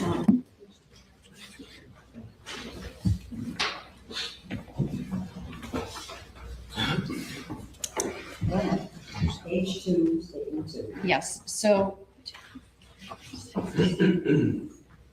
the part where it says 1, 2, 3, 5 lines down, you'll see WT Right. for the, 1, 2, 3, 4. 5. and it begins with the lieutenant saying, I don't know about that yet. So the first thing I'm going to do, talk to you about, there's a boating accident, a serious injury. Okay. The next few sentences or so are redacted, and those are the sentences where he indicated that I like to ask, all that. So those were properly redacted, and then we picked back up with the defendant then saying, I had 2 beers in response to the lieutenant saying, I would like to get a blood sample. For whatever reason, unfortunately, from that until where the lieutenant says you're allowed to drink alcohol and drive a boat. It's not illegal to boat and drive. It's the next thing. Right. All of that from the 2 beers down to where the lieutenant says you're allowed, for some reason, those were not included on the video. It should not have been redacted. It should have been in. Unfortunately, I think there was a miscommunication between myself. Okay, well, let me figure it out. Yeah. In the video, Yes. which shows the jury, Yes. did they see when it said, GP, I had 2 beers? See and hear, they didn't see and hear that. They only saw it on the transcript, which is not evidence. It was not included on the actual DVD, which is. And then the next line, where, Lieutenant. The lieutenant. our lieutenant Yeah. says, and it's not illegal, but was also not there. Correct. Correct. Okay. So, Keep going, Judge. go ahead. The next sentence, Yeah, it's not illegal to drink a beer or a couple of beers and drive. Right. that's also not included in the Was recording. included, so, And more. More was excluded. okay, go ahead. Also, What the else part was excluded from, where it says, Yeah. I feel perfect in the way my mind was, that also was redacted, which it should not have been. right, And then the next part, you're allowed to drink alcohol and drive a boat. There's nothing saying that. Are you bleeding anywhere now? That's where it picks back up. when does it pick back up? When the defendant says my elbow. Okay, so here's what you're gonna need to do, I think we did it. okay? So we now have, Would have to, I don't know, tell me what you propose. So the issue is that Ms. Adams, when she drew from the witness, from the testimony about the 2 beers, it was Ms. Adams characterizing it as a spontaneous statement. I think that's where it spontaneously said, and we can go to the transcript, the word spontaneously. We all know it was not spontaneously. Okay. It was in response to several sentences of dialogue, including when the witness, Lieutenant Thompson, says, it just answers more questions if there was alcohol in your system or not. Okay, We know it being a blood draw. And so the exact quote was, it just answers more questions if there was alcohol in your system or not, which I'm not sure it was, so I'd like to ask permission to draw your blood. It's completely up to you. And then Mr. Pino says, I had 2 beers. okay. Okay. So our concern is that the impression has been left with the jury that blurted out, I had 2 Oh, beers. yeah, I understand where you come, that it was something so spontaneous, it just came out of Mr. Pino. So that has to be addressed. and so the way that I interpreted spontaneous is, at no time did the lieutenant say, have you been drinking? How much did you have to drink? The defendant That's the way volunteers you- that. But that's maybe the way you interpret it. So how do we, Well, how do it's, I clarify? I think what we can do is just either we were able to reinsert all of the part that was initially over redacted. So I have a copy of that. So I can either replay that and just say, Lieutenant, is this what happened? And the jury can follow along again and just leave it at that. Whether I characterize it as spontaneous or not, it's kind of like a, tomato situation, maybe the jury thinks it was spontaneous, maybe they don't, but it's not in direct relation to a question that was posed by the lieutenant. Well, okay, we know it was perhaps in relation to a question though that was deemed suppressible, that whole area of input, Correct. Okay, so let me try to wrap my head around how and what instructions, if any, I should give to the jury that might clear this up. May I make one possible suggestion, which would be this, that the court instructs the jury that there was a technical issue with the video that was played, and we're now going to play the proper version of it with nothing further, and I'm not going to characterize what he says one way or the other. Well, and I'll also instruct them that I remind you what the lawyer's asking questions, that's not evidence. This is what the witness says. So this witness is not going to say it was a spontaneous statement by Mr. Pino. Right. So what I would propose to give context to the statement about 2 beers, because the prosecutor actually, I think, said to the witness, you didn't ask him about alcohol, drinking alcohol, and that Mr. Pino spontaneously said he had 2 beers. I think the simple way to correct it is, as we're going to play the correct version, it just be prefaced with a question by the prosecutor. Something simple as, Lieutenant Thompson, you told Mr. Pino you were investigating whether alcohol was involved, and here's his response. Something as simple as that. That makes sense. When I think about it. It's not that I have any problem with that. I just worry, does that somehow,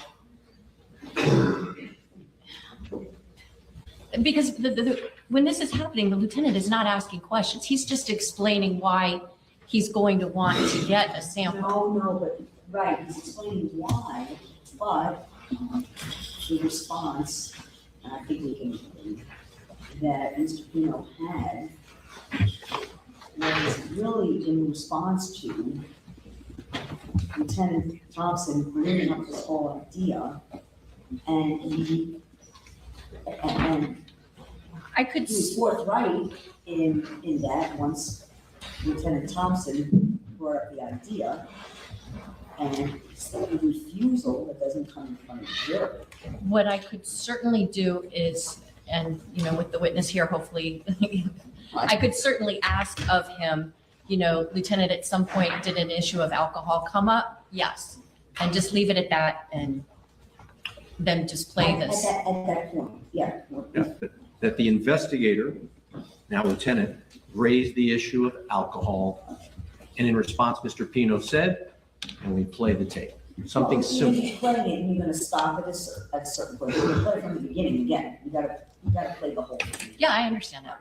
So you'll stop it Yes. when you get there, and then you'll make a note for yourself. Okay. You'll ask a question, and then you can handle anything else on cross if you Right. think that. So- And I would give the jury instruction on a technical issue. We're gonna basically redo that and remind them that, what the lawyers say in their questions is not evidence. The evidence comes from the witness. That's fine, and I would propose that if we start from the beginning, it's only 1.5 minutes or so, 1 minute 40 seconds. Stop after the sentence last played, which ended with the words, a serious injury. Right. That's when the next question to Lieutenant Thompson would be, at that point, you raised the issue with him about alcohol, and the response was recorded, and here we go. And that takes away, Let it play. Absolutely. That's perfectly okay, great. reasonable. And Lieutenant Thompson's right here. That's why I thought it'd be great to have. So the plan. And what I would do, just for brevity's sake, I have a jump drive that has the corrected video and audio that council has been able to see over the break. So what I would seek to do is just ask for it. Substitute out. Yes, it's, What was the exhibit number again? hold on. And while she's looking, to be clear, we're not opening any doors to his refusal, to the defendant's refusal by doing it. Absolutely not. I'm correct? We're not opening. This is in the doors. Thank You're you. correct. Thank Because that was, I have a pet peeve about double negatives. Thank your you. request to eliminate or to suppress was granted in that regard. Oh, I know what this is. The defense has it. This is my computer. So, This is for what? I don't know who it is. But not here.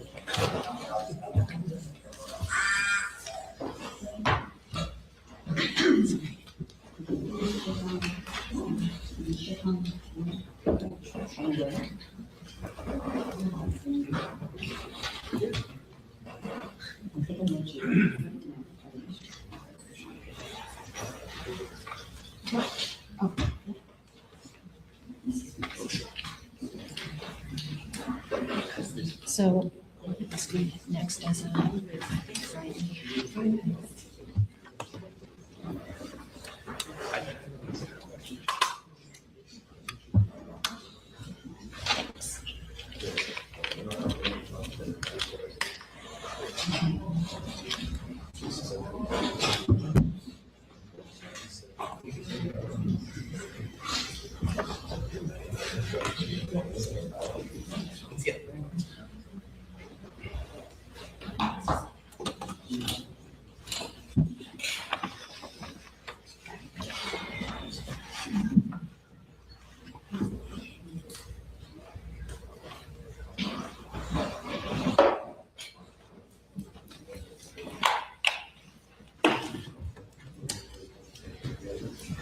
So Your Honor, if I may, the corrected audio and visual of the defendant's statement to Lieutenant Thompson is listed for identification as states 5U. And I would seek, hopefully without objection from the defense, other than their prior raised objections, to move 5U for identification into evidence, and then be able to publish that with the caveat that I will preface the 2-beer statement with a question to the lieutenant. Right, aren't we substituting what was already? Yes, but just to make things a little bit, I can do it right now. You don't have to do it. Yeah, right, I want to do it now. you want us to put this statement on the original jump drive? No. I thought you were switching up. The only thing that this jump drive has, Your Honor, Oh, is yeah, the that's second it. statement. The one that's in evidence has, Okay, we're good. okay, That's another exhibit. okay, yes. Okay. So I'm now moving states 5U for identification and evidence. Subject to prior objections and perhaps an instruction from the court to explain to the jury that it was omitted and we're now giving it for the jury. The jury may have seen it in the transcript. So to clarify for the jury, they may have already seen this in the transcript, even though the transcript is not evident. Okay, we're going to do that. What number is it going to 5U, Mark 5D, States Exhibit 111. 111, and when you begin to ask the questions, I'm not going to tell them immediately. But you're advised that it's now States Exhibit 111. Okay. Okay? Judge, there's another matter, which just to, so we can go through the whole afternoon. I'll spend in any minute with my jury. So is this something with regard to this? Yes, Should he be sitting here? I don't know. It has to do with anticipated cross-examination questions. Okay, so when you finish your direct, Okay, which will be how much longer? not much. Okay, we'll stop for a minute. We'll come sidebar Okay, and we can talk about what you want to talk about. thank you. Okay, very good.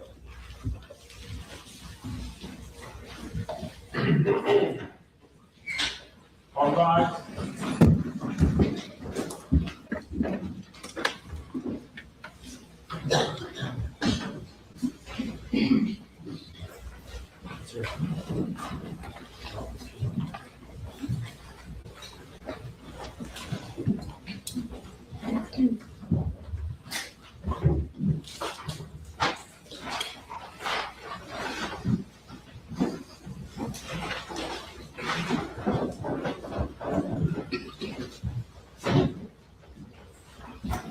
All right, everyone, please be seated.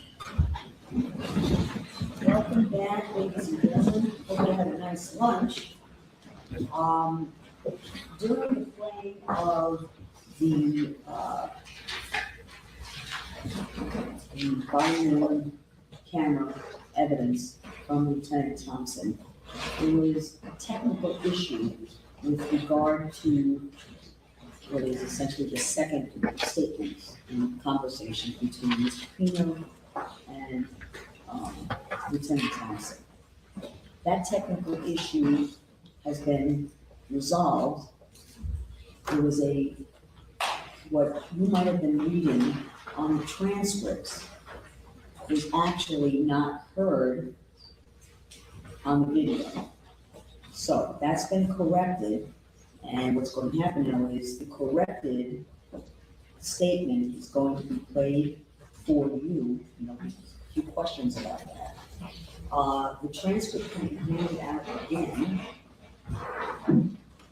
which would be number 2 transcript. Oh, no, wait, it's number 2 transcript, Yes. right? Okay, number 2 transcript.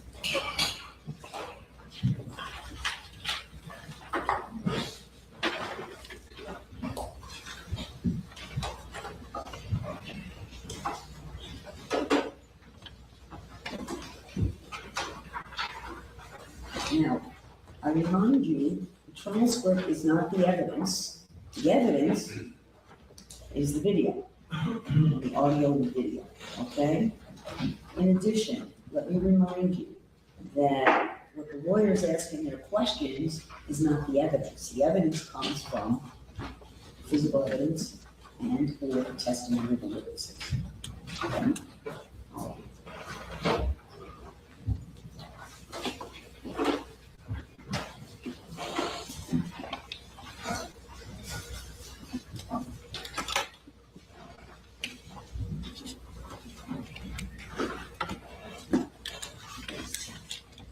For the record, I'm now going to publish State's Exhibit 111. Your Honor, may the lieutenant step down while this is played? Thank you.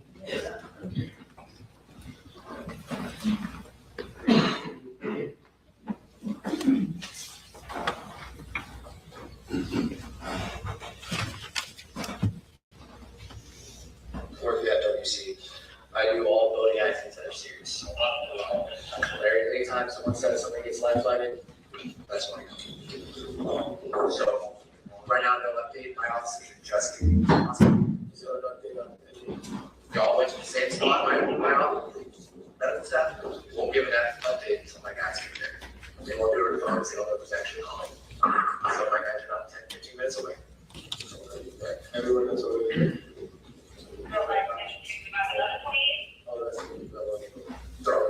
All the girls, or they're over there, there's some there. Or there's some, no, there's somewhere that they move on.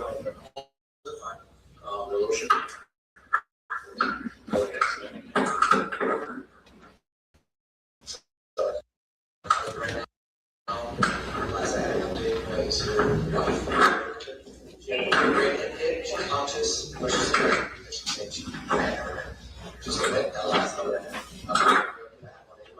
I was on a button from Oliver Sandbar. So, someone told me that I was on the camp. She was there, I don't know, with my wife. I'm still getting all the pieces that she was I don't know.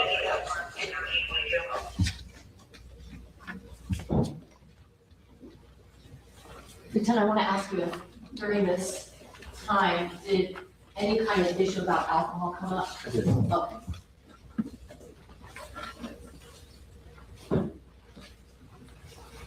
Can we get a pause, Your Honor? Just pause it for a minute. Sure.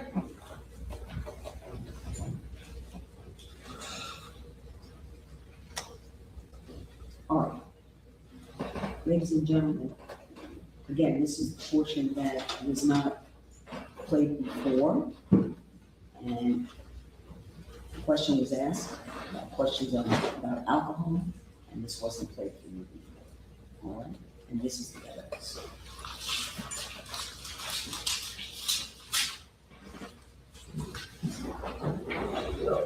I had to. And it's not really difficult to drive. It's not even drinking being confused and drive. I feel perfect in a way that I'm not resident. I know it happened. And I've been here forever, I know my life. You're allowed to drink alcohol and drive a boat, but that's not considered.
We'll come back to this. Let's get that later. Okay? I don't want to leave right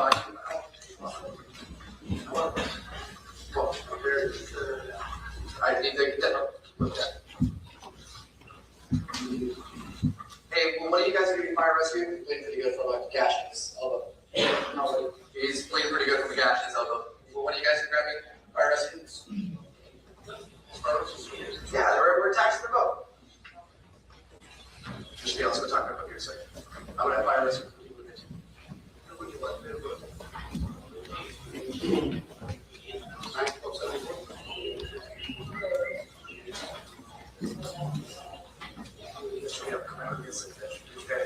Continue our conversation.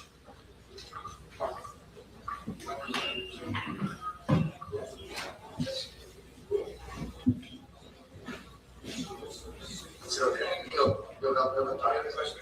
Yeah, if he has questions, you're having breathe. I want you to sit down. I don't want you to fall over this time.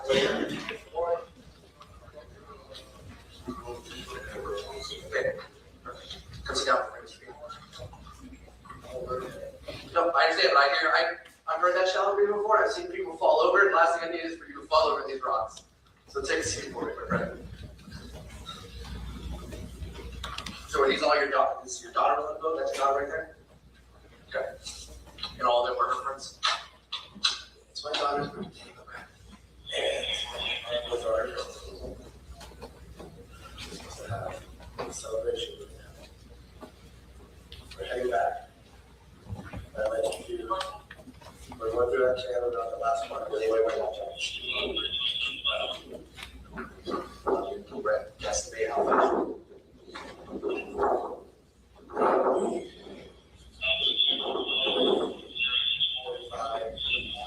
How many times have you gone through that show?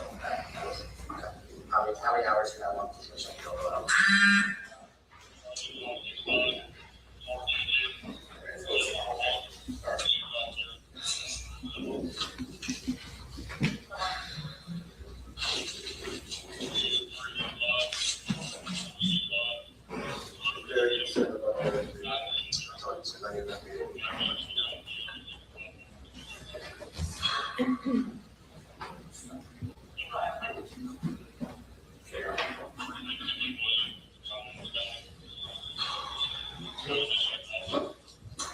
long have you been on that boat?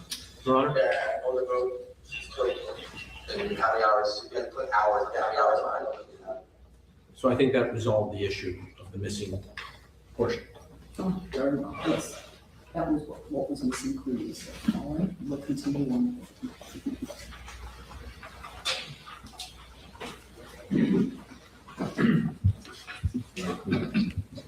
Pardon? So we're going to conclude. Thank you. Okay.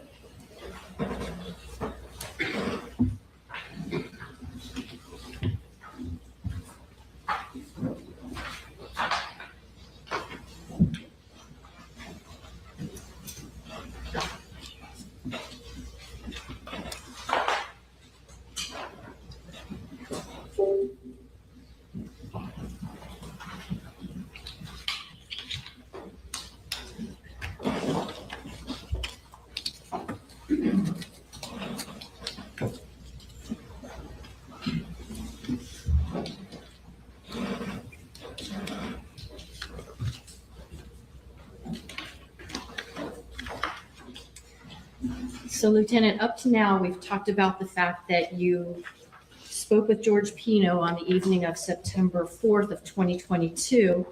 And we talked about the inventory of the vessel that was done once it was salvaged from the bottom of the bay, right? Yes, ma'am. Okay, so let's talk now a little bit about something that occurred on June the 9th of last year. Did you and other people involved in law enforcement try to think of a way to explain or express to the jury what the defendant's driving pattern, for lack of a better term, was through the Cutter Bank channel on the afternoon of September 4th, 2022? Yes, ma'am. We conducted a reconstruction as close as we could. Prior to doing the reconstruction, were any thoughts given about trying to actually bring the jurors through on the channel? There were thoughts. And? Objection, Your Honor. Too dangerous to bring the jury out there. Okay. What was the overall plan to try to show the jury as accurately as possible the route that the defendant's vessel took on that afternoon up to leading to it actually hitting a channel marker? Yes, on May 30th, ASA Adams reached out to me asking if this was even a possibility. Told her that logistically there's gonna be a lot of moving parts to get this done, specifically around safety reasons. So we had to make sure we had safety vessels to block off channels. We had to make sure the weather was right that day, the right individuals were there, that we had access to Key Biscayne's airfield. It's a state park, so no drones can be flown. So we had to talk to the FAA for the drones. There was a lot of moving parts for it. Could you explain to the jurors what the idea was in terms of how this path would be recreated? So we had the GPS data from the units that were on the defendant's vessel that showed certain track marks and speed that the vessel was operating on September 4th. So we used multiple buoys as points of speed increase or direction change towards the channel marker. So if there was a track point, say, that indicated that the defendant was going 43 miles per hour, is there a way using GPS to put the buoy like really close to where that track point is? Yes, ma'am. We used a certified handheld GPS following the exact coordinates from the units from the vessel to match it to the exact spot that we were going to drop the buoy.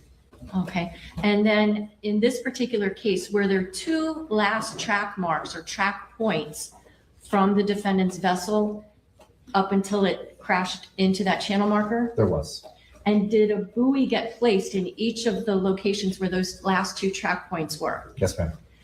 And so what was the idea behind piloting a vessel past those buoys which represented the track points? The idea was to video record so we could show the jury of the points of acceleration that the GPS showed. So the first buoy was a signal for me to accelerate from one speed to another, while also maintaining a certain track from one buoy to the next. The second buoy was the last buoy prior to the collision with the channel marker. Now, the second to last track point, can you describe where within the channel that would have been? Between channel marker 13A and 13. Okay, and where was the last buoy or the buoy that represented the last track mark prior to impact? It was right next to channel marker 15.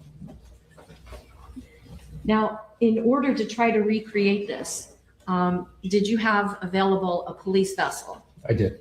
What was the size of that police vessel? 30 feet. What was the size of the Robalo vessel that was salvaged from the bay in this case? 29 feet. What were the engines that were on the vessel that was used for this? Two 300 horsepower Yamaha engines. What kind of engines were on the Robalo in this case? Two 300 horsepower Yamaha engines. Did it seem that your police vessel was a comparable vessel to show the jurors what took place on that day. Yes, ma'am. Were you able to get the police vessel accelerated up to 43 miles per hour at that first buoy? Yes, ma'am. And did you then accelerate the vessel to about 47 miles per hour right before you got to that second buoy? Yes, ma'am.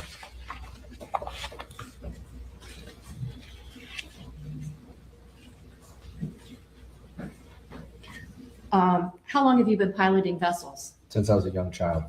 How many times have you piloted toward a steel marker? Not on purpose. Okay. Can you talk to the jurors a little bit about what the experience was like trying to recreate a path that you know in real life resulted in the destruction we saw to that vessel in photographs in yesterday? What did you do to manage that? Objection, reserve a motion.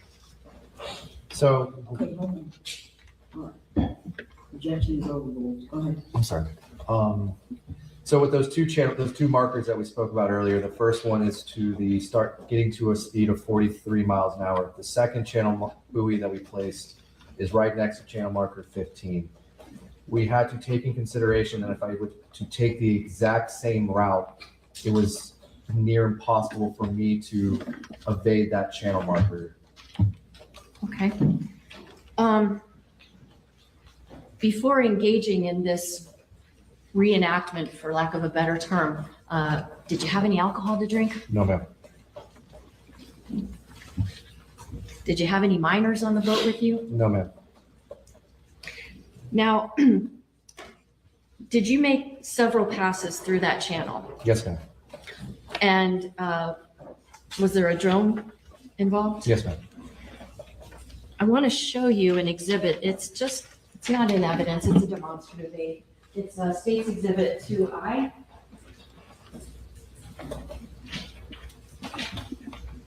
This is not scientific. My channel drawing is as good as your boat drawing, but does this represent kind of the tail end of the Cutter Bank channel? Yes, ma'am.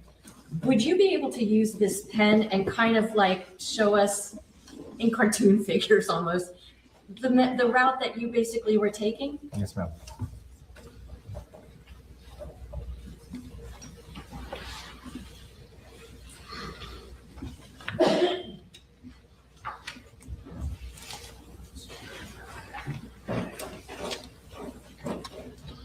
Where the squiggly line is, does that represent the route that you were taking? Yes, ma'am.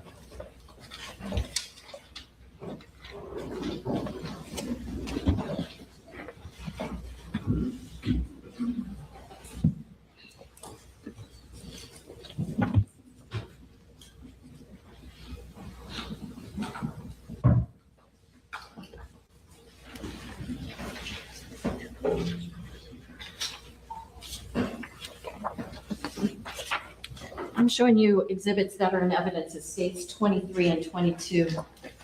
Do these accurately depict what channel markers 14 and 15 look like? Yes, ma'am.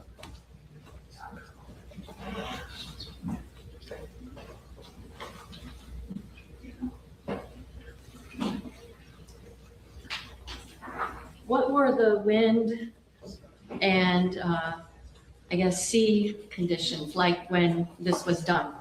Very favorable, low winds, very slight chop, very small waves on the water. Was that similar to the weather conditions on the afternoon of September 4th, 2022, Biscayne Bay in the vicinity of Cutter Bank? Yes, ma'am. I'm going to show you an exhibit which is in evidence now as State's Exhibit number 11. And now I'm going to show you an exhibit which is State's 106. Now, in State's Exhibit 11, there is a seat which is designated as number 9, and there's a name attached to that. What is that name? Lucy. May I have that, please? And, Your Honor, may the witness step down, please?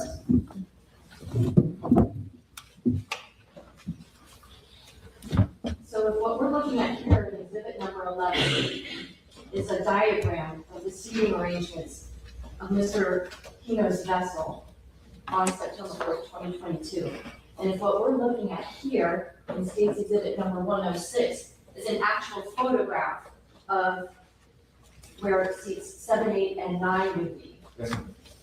Where it says Lucy, would that correspond to where we are looking at Lucy having sat? Yes, ma'am. Now, because, I guess if we do it this way, that would be how we would know that this location is where Lucy was seated. Fair to say? Yes, ma'am. Hold on here so we can see. So this is the 3 bench seats here. And a prior witness identified that Lucy was seated here.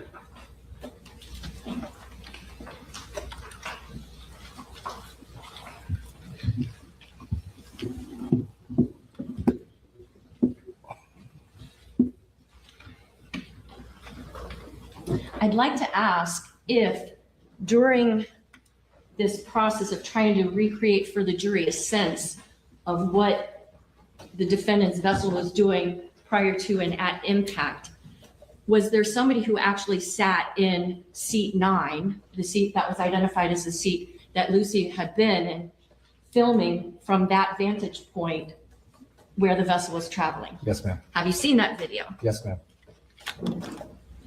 For the record, I'm showing counsel's, oh, no, it's already in evidence, states number 98. Earlier, did you get a chance to look at this? Yes, ma'am. And you put your initials on it? Yes, ma'am. Okay. Judge, at this time, I publish this exhibit. Same objections previously asserted. And over those objections.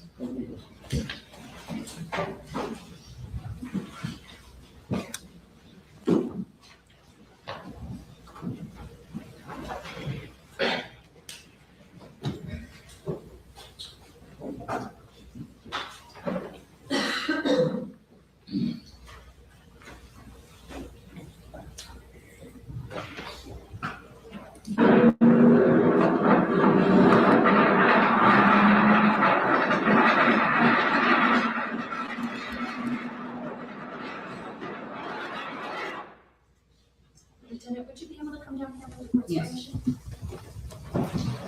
I'm gonna stop this a couple of times and then replay it from the beginning, but we're heading down the channel, Yes, ma'am. and I'm gonna stop this and ask you kind of where we're at. Yes, ma'am.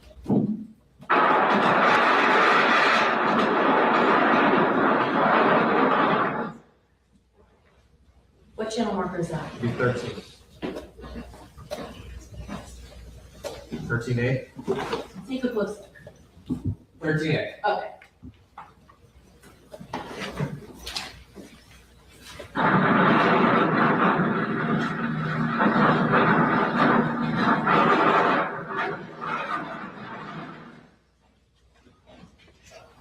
What's this right here? That's our first GPS buoy. And what does that represent? Reaching that at 43 miles an hour, that is the moment where I start to accelerate to 47 miles an hour. And is this buoy in just about the same location as that second to last track point before the vessel strikes the channel marker? Yes, ma'am. Okay.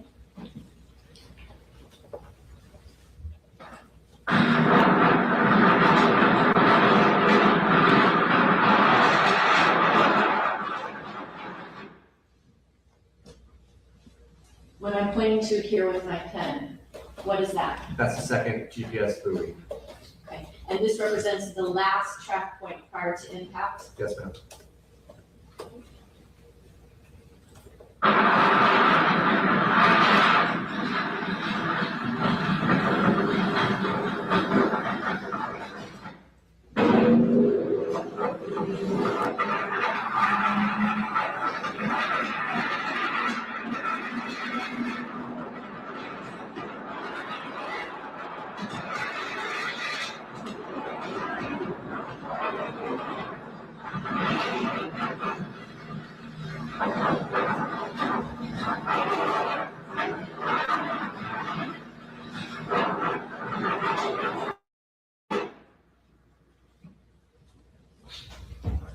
Lieutenant, what is this channel marker there? Green marker 15. You're quite a ways away from it. Yes, ma'am. We can see it already? Yes, ma'am.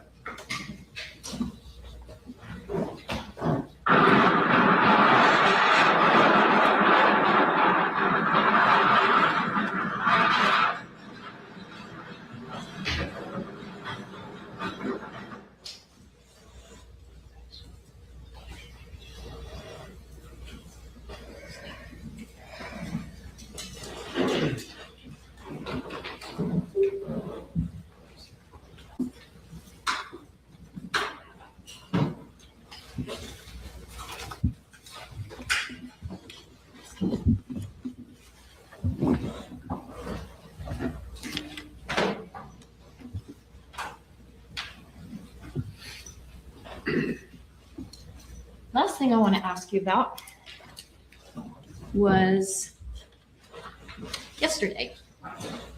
Our jurors came and examined the Robalo at your office, just in front of the office building, yes? Yes, ma'am.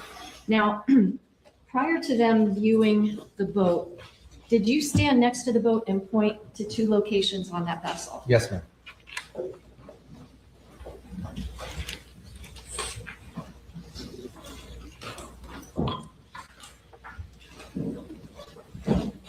I'm going to show you State's Exhibit number 68. And if the witness can step down, please, Judge? Yes. Can you use this exhibit to point out the 2 locations that you pointed to for the jurors? The first point is right here. The second point is right here. Can you explain to the jurors what you were pointing out? Up here, I'm pointing out what we call the paint transfer from the green day board that was on top of markers 15 as the initial impact point. And you pointed to a second location. Here, What is that? secondary impact point.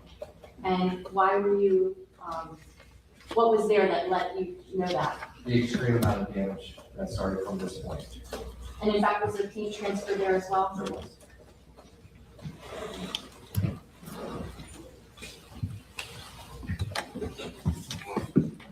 Showing council states 5S and 5T.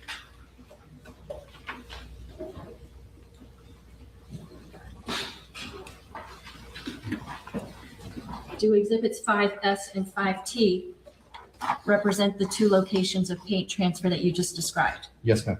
I would move states 5S and 5T for identification and evidence. 5S, marked for identification, non-states exhibit 112, 5T 113. I'm sorry, 113. Thank you.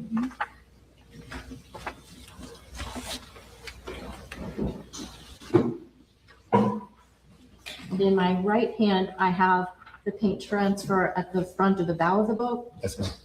And on my left hand, I have the paint transfer that was in the middle part of the boat. Yes, ma'am.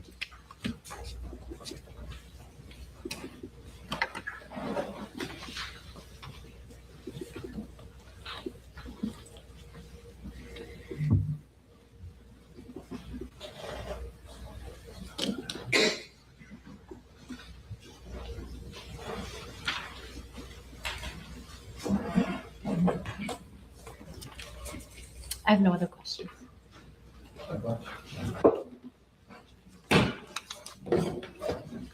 What is over here, just below? Thank you.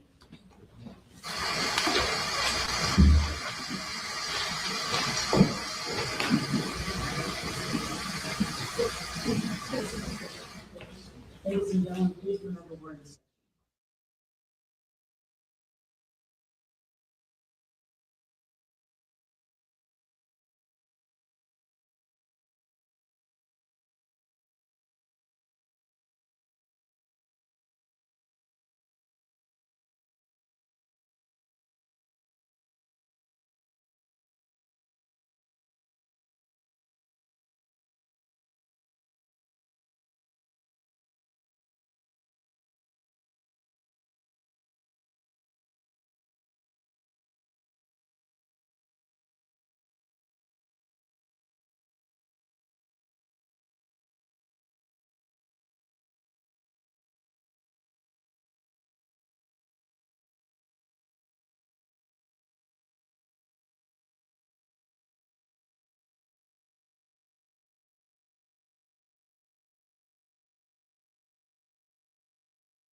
Before you start the cross-examination, ladies and gentlemen, during the course of the direct examination of the witness, there's a question asked of the witness, and the response from the witness was that,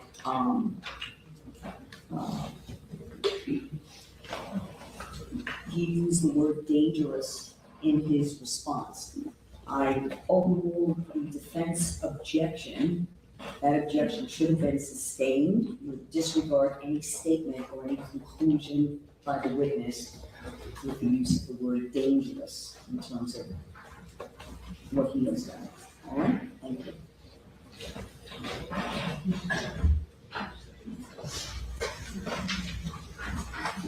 Good afternoon, Lieutenant Thompson. Good afternoon. Lieutenant, you indicated that during your interviews and interactions with Mr. Pino that there was no detection on your part. You did not observe any signs of impairment by alcohol. Is that correct? Yes, sir. The first time.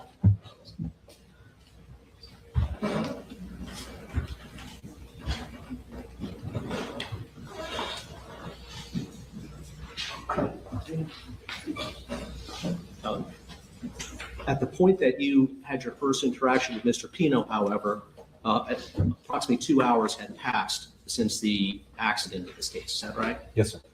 So, to be more specific, the accident occurred sometime around 6:37 p.m. Is that right? Yes, sir.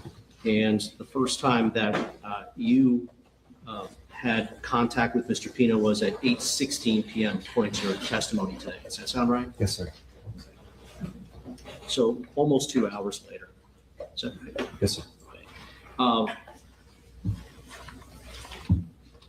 Would you not agree that that the persons who were with Mr. Pino closer in time to the point of the accident at 6:37, that their impressions as to Mr. Pino's whether Mr. Pino appeared to be impaired by alcohol or not would be important to know? Yes, sir. And if such persons that observed Mr. Pino at the time closest to the accident were to say that they didn't detect or didn't observe anything about Mr. Pino, which would have indicated alcohol impairment, that would be valuable for this jury to know. Is that right? Yes, sir. As well as witnesses to Mr. Pino's state of mind or physical state while he was actually at the sandbar in this case. Witnesses at the sandbar with Mr. Pino who were able to say there was no evidence of impairment by alcohol with Mr. Pino. That also would be important for this jury to know. Is that right? Yes, sir. Particularly if those witnesses did not observe any evidence of alcohol impairment. You would agree with that, wouldn't you? Yes, sir.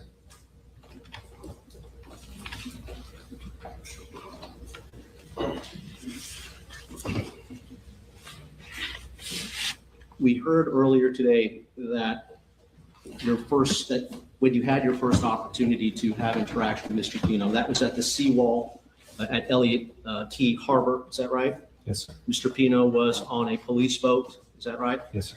In fact, he was on a police boat with one of your members of your crew that day, Keith Fernandez. Is that right? Yes, sir. And when you are asking Mr. Pino some basic background questions about his boat during that interaction, Mr. Pino answered those questions, correct? Yes, sir. But he also offered an explanation, his memory about how this accident occurred, correct? Yes, sir. And I just wanted to go through slowly with you. We have the benefit of the transcript that was prepared for the jury. And Mr. Pino says that we were going back, we were coming through the channel. Of course, he's referring to Cutter Bank Channel. Was that your understanding at the time? Yes, sir. And there were two girls sitting in the back. A boat was coming. We were going by the little, then you interrupt him and say, you leave the boat in the water at Ocean Reef, or is it at a trailer at Ocean Reef? That's all that you were interested in at that moment. Is that correct? Yes, sir.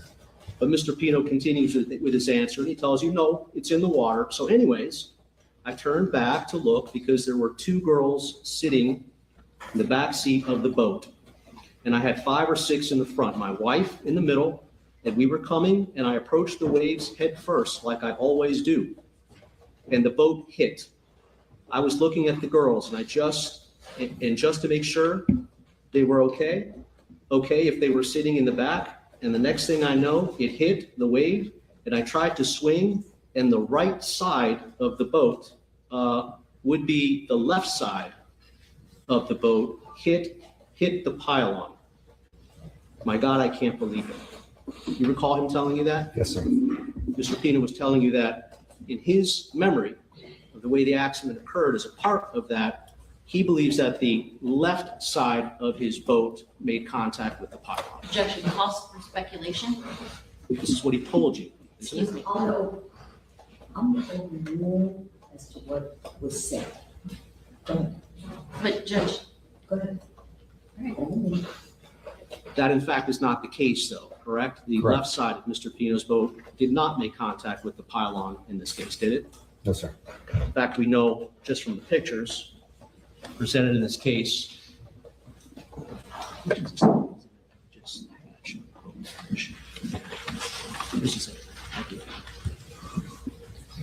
As we saw in State's Exhibit number 68,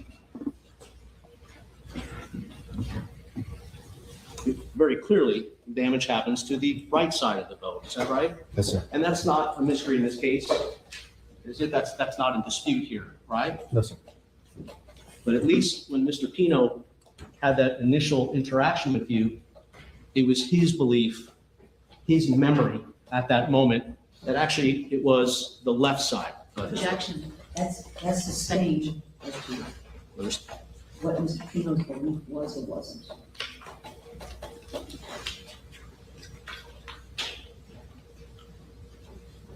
You go on, you ask him if he has a trailer for the boat, and he tells you that the boat goes back to Ocean Reef, et cetera, and so on. There's then another opportunity that you have to speak with Mr. Pino. Is that right? Yes, sir. Because after you had your initial interaction with him while he was at the seawall on Officer Alec's boat, you went because you needed to make some phone calls. Is that right? Yes, sir. In connection with the accident scene that you were working, or the accident investigation that you were working, correct? Yes, sir. And when you came back, you had a further conversation with him.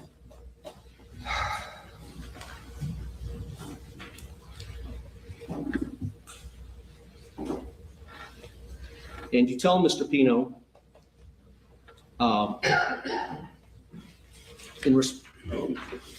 Mr. Pino says to you, someone told me that, well, the other girl that was on there, Cammie, she's over there. She was there on the boat with my wife when the other girl was getting airlifted. And you reply, see, I'm still getting all the pieces. See, I'm still getting all the pieces. Pino, she said that she was getting CPR. You respond, I don't know about that yet. So first thing I'm going to do, talk to you about, there's a boating accident, a serious injury. And Mr. Pino, then there was some conversation between you, Mr. Pino, about alcohol, correct? Yes, sir. And Mr. Pino says to you, in response, he says, I had 2 beers. You recall him saying that? Yes, sir. And your response to that was, and it's not illegal to boat and drive. It's not illegal to drink a beer or a couple of beers and drive. And that's a true statement, isn't it? Yes, sir. And Mr. Pino says, I feel perfect in the way my mind was. I mean, I know what happened. I've been operating boats forever. I've done that ride 1,000 times. Do you know if Mr. Pino has done that ride 1,000 times? I did not know. Do you know if it's true?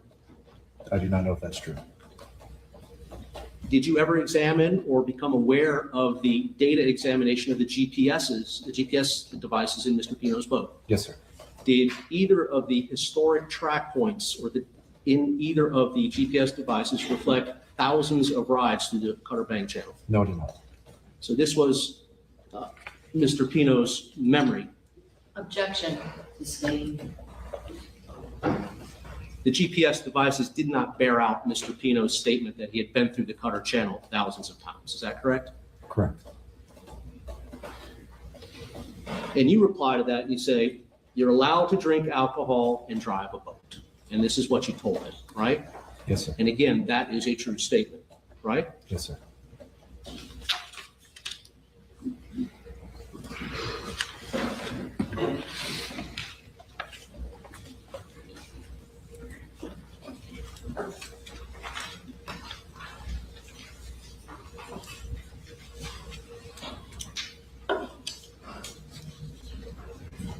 And during this conversation,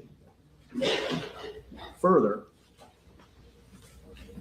Mr. Pino takes the opportunity, after following some additional conversation between the two of you, he takes the opportunity to tell you again about what his recollection, what his memory is of how the accident occurred. Do you recall that? Yes, sir.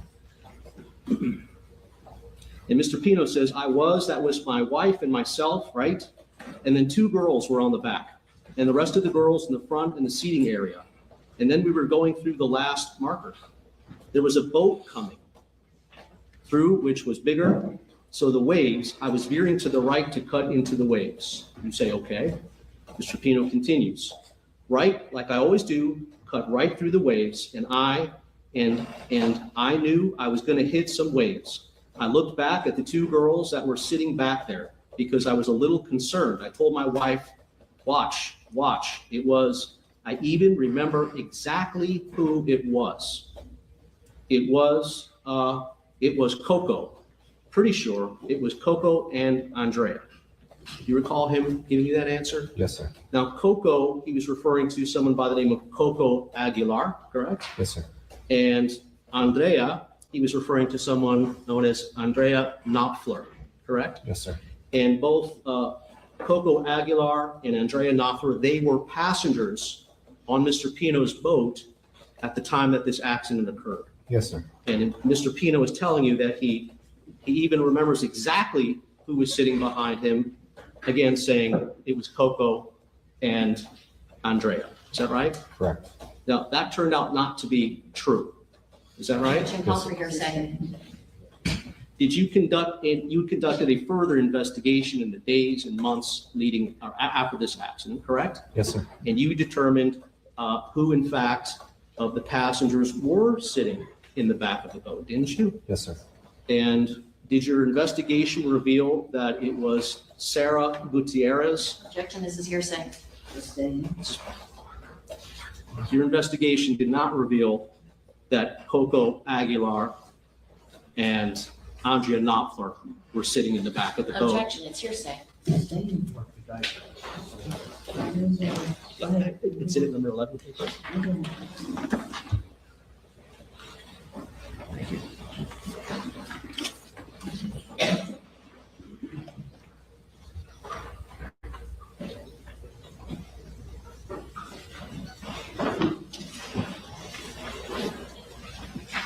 So I'm handing you exhibit number 11. Yes. Now, do you recall, Detective, that exhibit number 11 was the boating diagram that was presented to the various passengers in this case in order to develop the seating chart of the seating chart of the passengers as they sat on Mr. Pino's boat on the day of this accident, correct? Yes, sir. And if you would, referring to exhibit number 11, what did your investigation reveal as to who was sitting in the back of the boat? Objection, Judge, that's not what exhibit 11 demonstrates. Yes. Yes, but it was not from the detective, it was the words of other witnesses. It says Sarah and Mia. Not Coco and Andrea. Correct. So Mr. Pino gave you mistaken information when he said that Coco and Andrea were sitting behind him. Is that right? Yes, sir.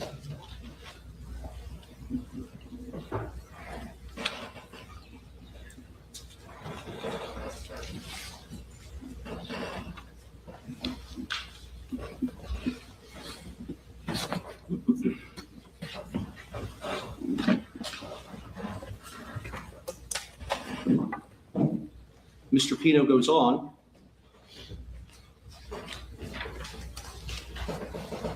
And he tells you,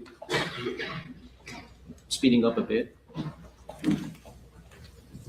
he says, so I turned around and I said, hey guys, watch out, hold on, because I'm cutting into the waves and you guys are on the back, and if you bump around, they were right on the back. There was a seat at the back of the boat, and as soon as I said it, I was cutting through the wave and I looked, and the wheel, I guess when it hit the waves, the wheel turned a little bit, turned a little bit as I was cutting back in, and I lost a little bit control, and I think I turned, and it was I'm pretty sure it was the left side of the boat that skimmed the left side of the boat, probably towards the front to try to turn away from it. So again, Mr. Pino tells you that it was the left side of the boat that made contact. Is that right? Yes, sir.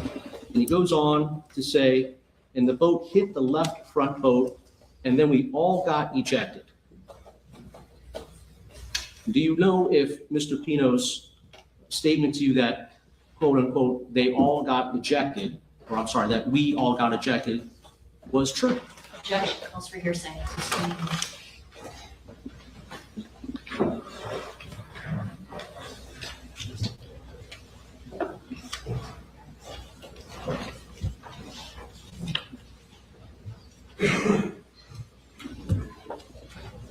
Do you know if Mr. Pino's statement that, quote, we all got ejected was an accurate statement? Objection, Judge.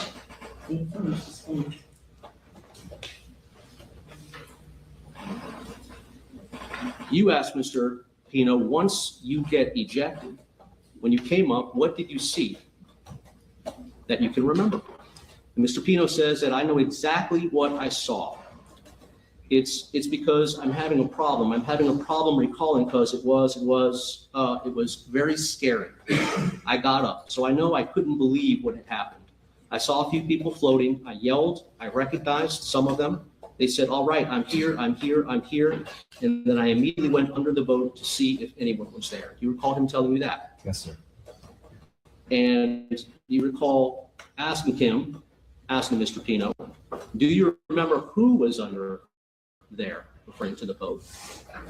And Mr. Pino responded, I'm very clear who was under there, and I got her. And you asked Mr. Pino, what was her name? Do you remember what Mr. Pino told you? I have to look at my notes. Mr. Pino told you it was Nati Reed. Does that sound right to you? Yes, sir.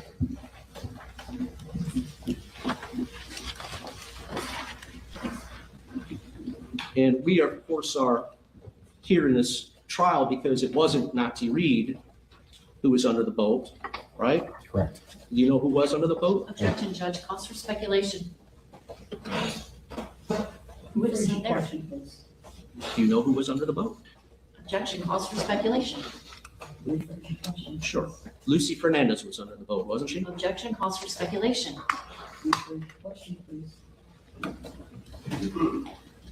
Not sure I understand the. Come over here, please. Sure.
Thank proceed. you. Thank you.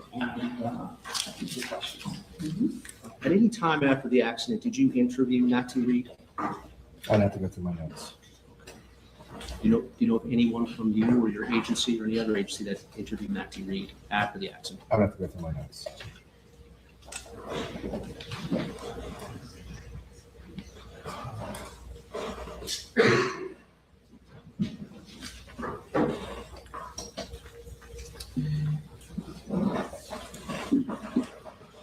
Now, your conversation with Mr. Pino continued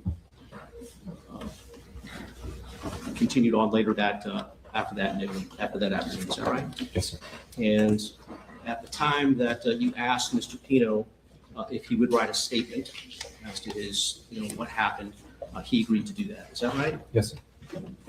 And you had conversations between the two of you regarding any number of things that he and you thought would be appropriate to place in the statement. Is that right? Yes, sir. And one of the things that you asked Mr. Pino about was how fast he was going. If you remember, it's what his speed was.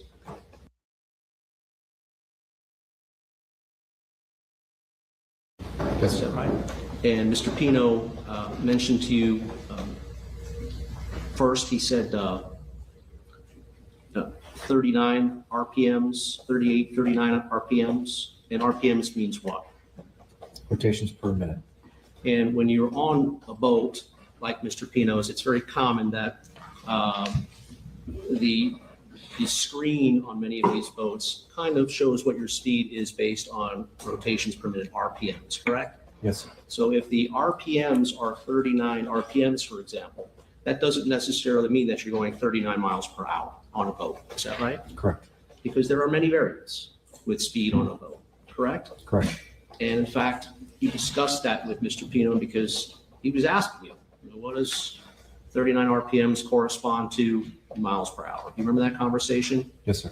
And you were telling Mr. Pino that, just as we said, it could be a couple of different things. It could be propeller, that he had 14 people on the boat. These are some of the variables which would affect speed. Remember that conversation? Yes, sir. One of the things that Mr. Pino offered was that he said he had a lot of weight on the boat, and that he said, quote, I have two engines, two 225s. Do you recall that? Yes, sir. And when he said 225s, he was referring to the size of the engines on his boat. Objection calls for speculation. Staying. Did you, the engines that were on Mr. Pino's boat, the boat that was involved in the accident had two 300 horsepower engines. Is that right? Yes, sir. Twin 300s. Yes, sir.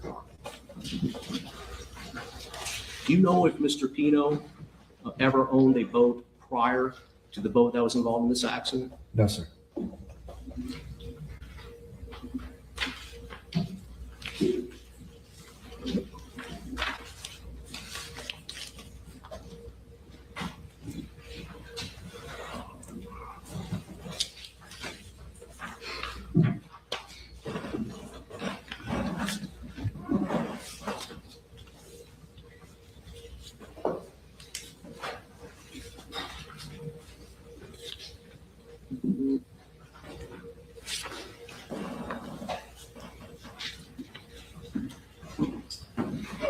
You did notice when you began your interview with Mr. Pino that he did have his head wrapped in a gauze bandage. Is that right? Yes, sir. Do you know why it was that his head was wrapped in a gauze bandage? I did not. Suspect some head injury? Yes, sir.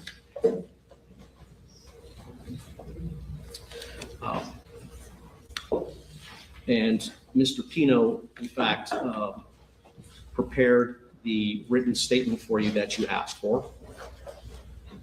Is that correct? Yes, sir. That's in evidence now, isn't it? Yes, sir.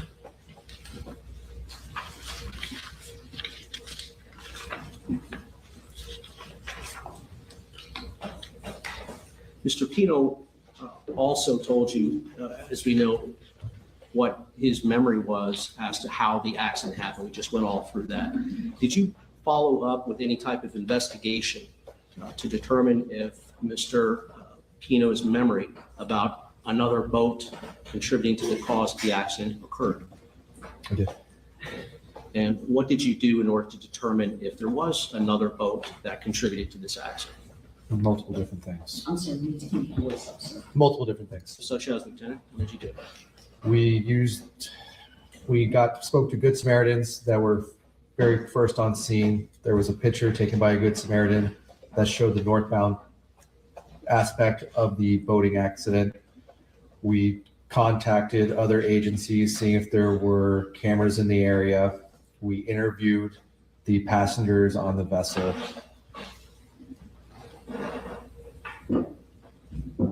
And did you find anything in all of that which corroborated Mr. Pino's memory as to whether there was another boat? Objection, hearsay. Oh, No. You mentioned a picture taken by a Good Samaritan. How was that helpful to you in coming to the conclusion?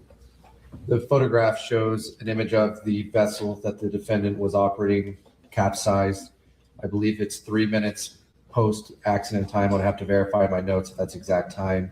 And it shows a northbound view of Key Biscayne with no vessels in sight. And you said it was approximately 3 minutes after the accident? I would have to look at my notes, but around that time frame. Could it have been as soon as 2.5 minutes after the accident? Could have been. And the picture that you were referring to was a wide enough view so that you were comfortable that any boat that might have fit the description that Mr. Pino gave would still have been within the picture frame. Yes, sir.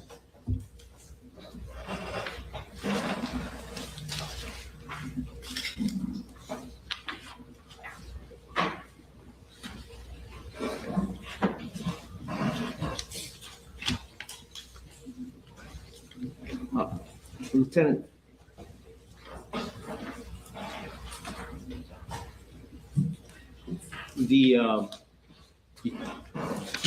one of the things that was recovered 2 days after the accident were some empty alcoholic beverage containers. Is that right? Yes, sir. And that was when the boat was actually recovered out of the water. There was an inspection done of the boat. Yes, sir. And that's where these things were discovered. Is that correct? Yes, sir. And you testified earlier today that there were 61 empty alcoholic beverage containers. Yes, sir. To my memory.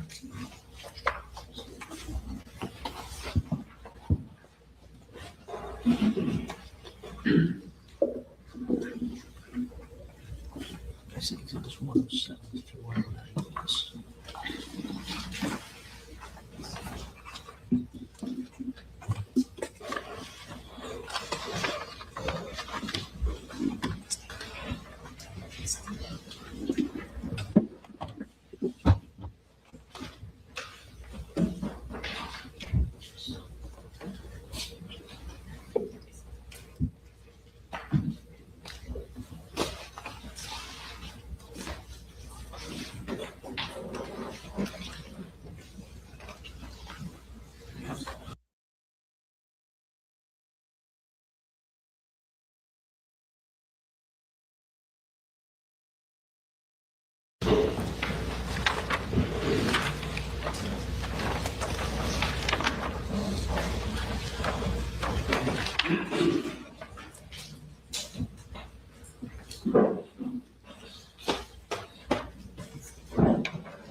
Lieutenant, were you a part of the recovery team of the boat on the 6th? Objection, that couldn't be on the scope of direct. Just a question. Hold on, one question. Sure, I think that's all I need. Were you part of the recovery team? I was at the dock that day. Okay. You.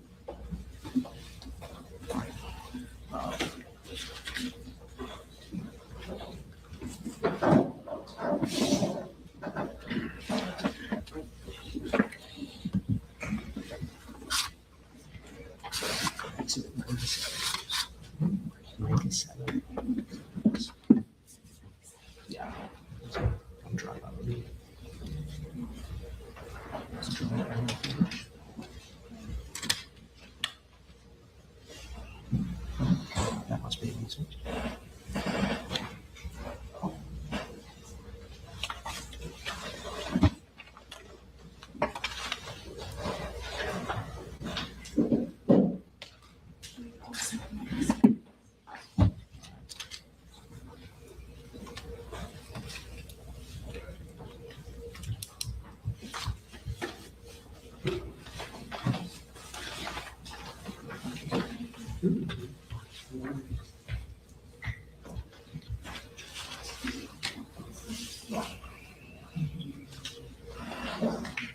While the clerk is looking for the exhibit, I wanted to ask some questions about your reenactment that you did on June 9th, 2025. Do you recall, I received let me ask you this. Do you recall what time it was that the actual reenactment was done? I'd have to look at my notes. Do you have your notes with you? I do. Why don't you take a look at those and look up in you. You have your memory refreshed. Around 8:47 a.m. So at 8:47 a.m., is that when the actual runs with the vessel were done? I don't have that report with me. That was the time frame that we started doing runs, but I don't know the full time frame of how long. Okay. The group of persons that were going to be involved met at Bayfront Marina at about 8 a.m. that day. Is that right? Yes, sir. And so you're saying that about 8:47, you guys were out at the location, Yes, sir. and that's when the activity began. Is that right? Yes, sir. Do you know what the tide was, the tide phase at that time I do. on that day? What was it? It was a plus 1.75. Sorry, I didn't. Plus 1.75.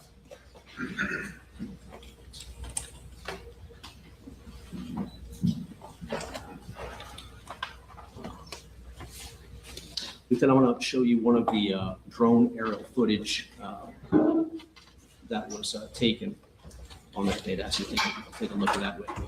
Yes, sir.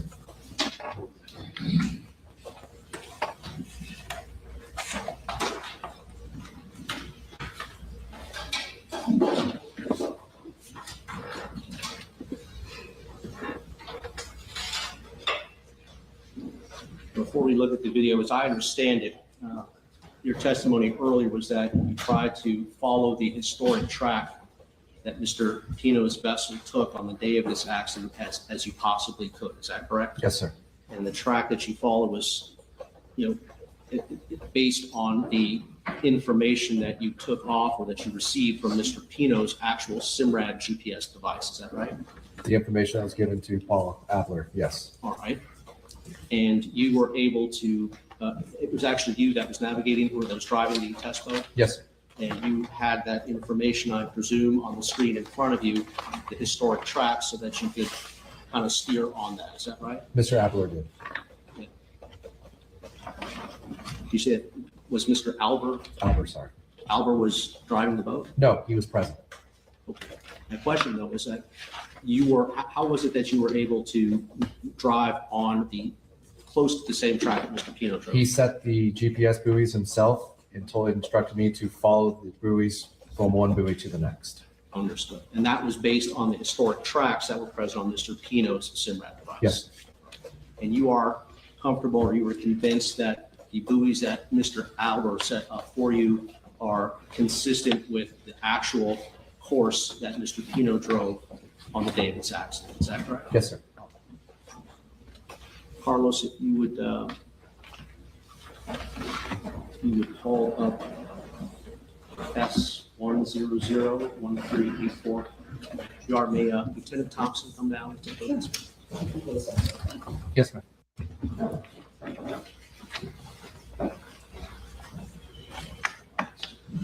So I'm gonna play this through one time and we'll ask some questions about it. Yeah.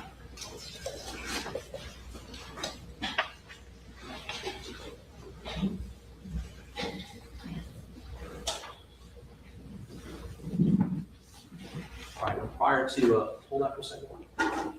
And prior to viewing this, you and I met today, and you authenticated for me that this video that you're about to see is an accurate representation of what took place that day. Is that correct? Yes, sir.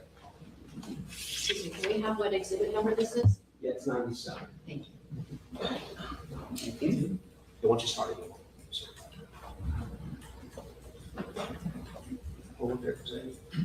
So this is the vessel that you're operating, Lieutenant? Yes, sir. And just for sake of the record, what we're looking at here is a part of the Cutter Bank channel, correct? Yes, sir. And can you see what I'm pointing at the channel marker here. Do you know what channel marker that is? 13A. I'm pointing at another one with the red triangle. 14. And final channel marker down at 1 p.m.? 15. 15 is the channel marker that was aligned with, is that right? Yes, sir. Okay. Continue.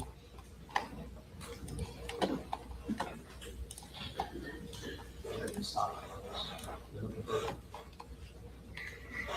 Just let it.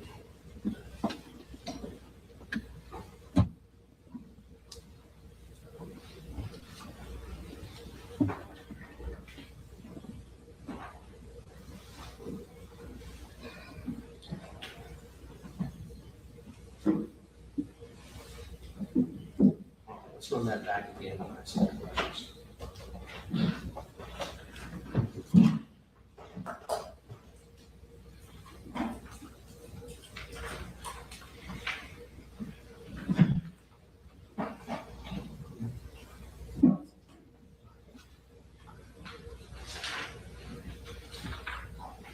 it.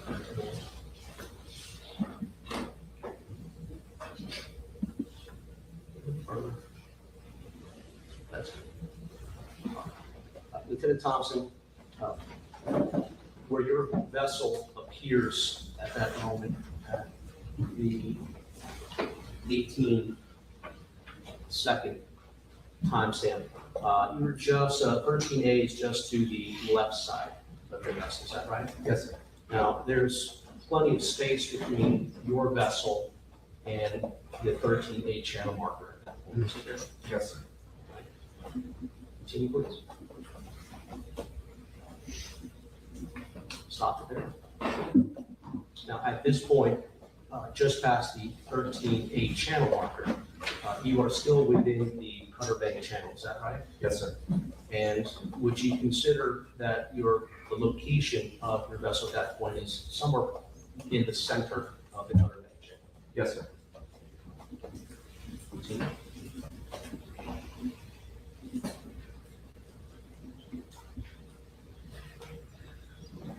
Hold there. And as your vessel is continuing now, that is more in line with the left side of the channel, is that right? Yes, sir. Now, if there are no oncoming boats present in that condition, correct? Yes, sir. And that's because the area has been essentially quarantined by other police vessels, is that right? Yes, sir. There were no oncoming boats, as you said earlier, you were convinced no oncoming boats at the time of the accident that Mr. Pino was involved in, is that right? Objection. Sustained.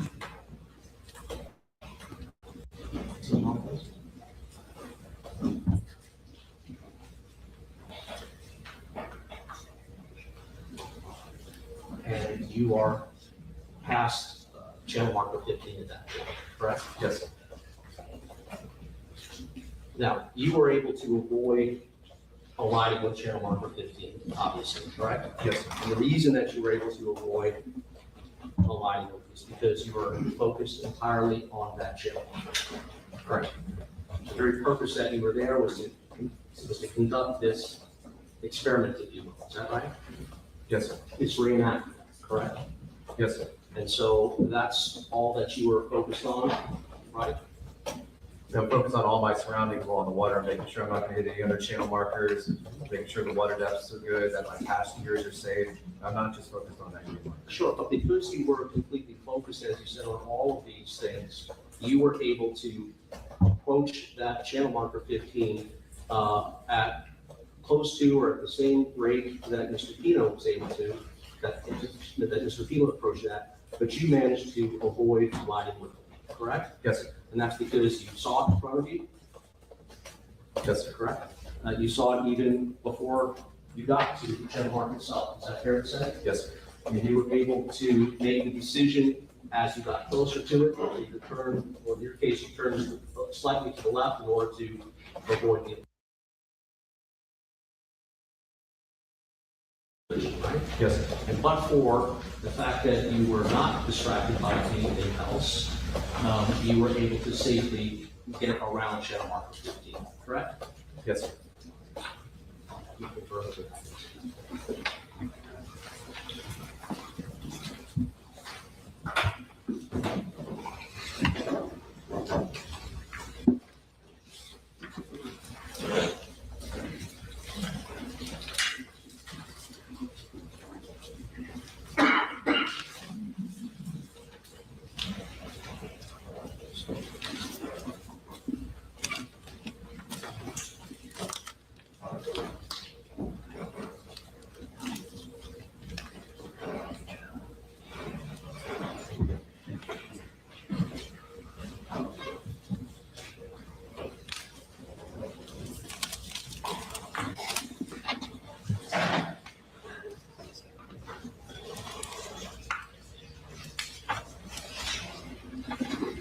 Just final question for you, Lieutenant.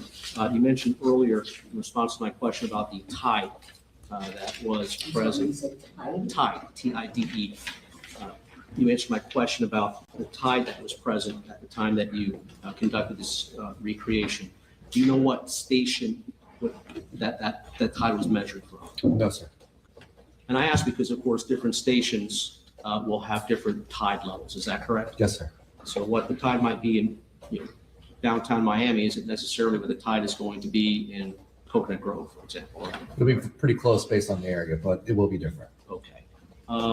And I believe you said that the tide, as you recall, was plus 1.75. Was that it? Yes, sir.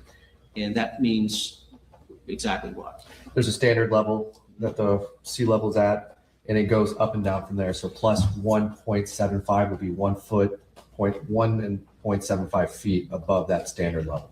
And was that considered the highest tide for that day? No, it was not. At that time? What was the high point tide? I do not know. Do you know what the low point tide was? I do not. All right, I have nothing further. Thank you. Thanks, sir.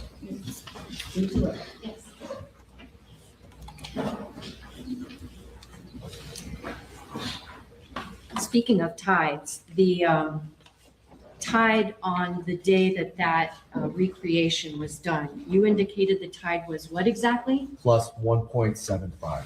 Did you ever research what the tide was at that location on September 4th, 2022 at about 6:30 p.m.? I did. What was it? The high tide of the day was at 4:48 p.m., which was plus 2.2. The low tide was going to be at 11:33 p.m., which is negative 0.7. So it's be somewhere between there, roughly around 1.5 feet. So at the time that the vessel collision happened in this particular case, the tide was lower than. Now, in terms of what that means as far as how high up or down the water moves along that channel marker, when would the water have been higher up on the channel marker? On the day of the recreation or at the time of the crash? It was higher at the day of the recreation. So at the time of the crash, would more of the sign have been visible? It would have. I want to show you a picture. It's in evidence. It states exhibit number 10. Do you recognize from this investigation who is depicted in these photographs? More or less, yes. And are a lot of these girls the girls that were in fact on the vessel? Yes, ma'am. And let me ask you a question first off. Are they black or white? No. Huh? Colored picture. No, I'm sorry. We needed that on a Friday. What is the race of these girls? Black, white? Mostly white. Okay. What about hair length? Longer hair for most of them. What are they wearing? String bikinis. Some of them are wearing sunglasses. Yes, Overall, these girls kind of look alike. they do.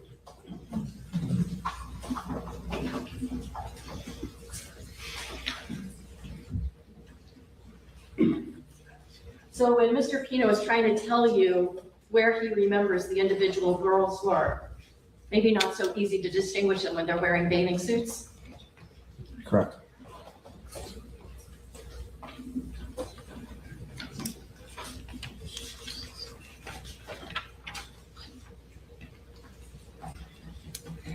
The defense asked you about Mr. Pino saying that he's traversed that area thousands of times. Were you taking him literally at that moment? No, ma'am. So like if I say to you, we've had thousands of sidebars in this trial, do you think we've really walked over to the side of the judge's bench thousands of times? No.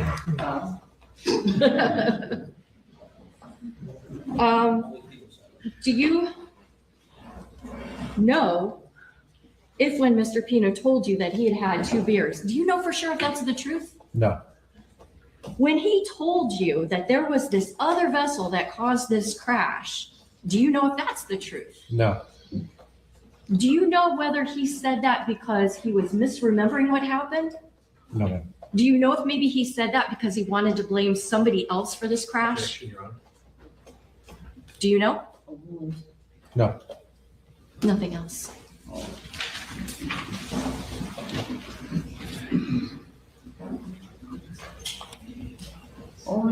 witness is excused. Sir, you may be subject to recall. You remain under the speed. Yes, ma'am. Thank you. Thank you.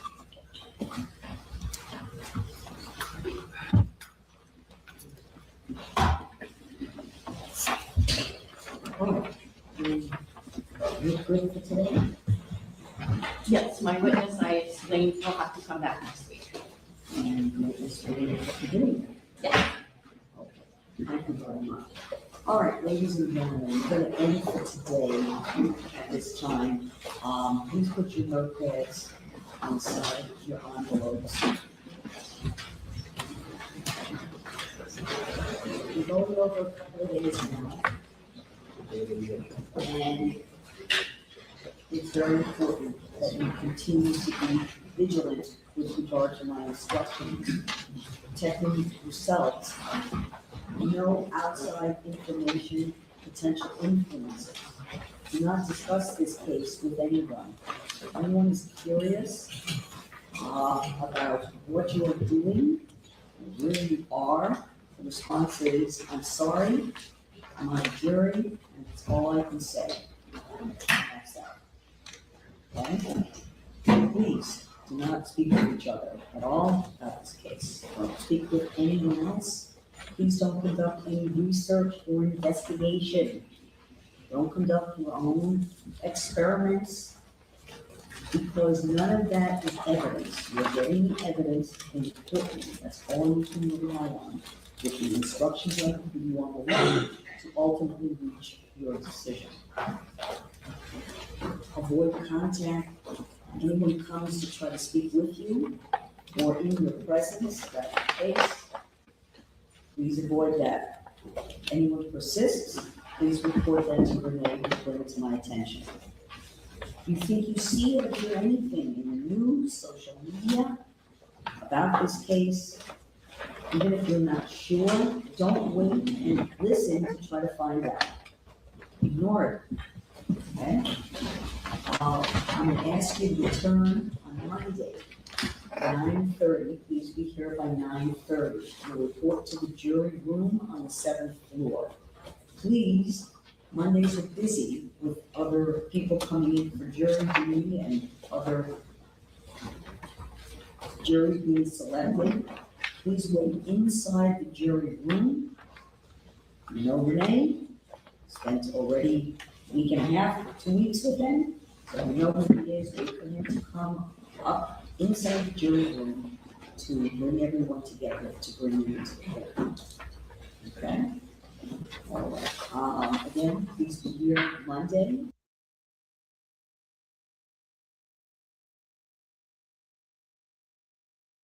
At 9:30, check into the jury room on the 7th floor, and have a restful and pleasant weekend. Renee will see you out now and take your envelopes with you. Thank you. All right.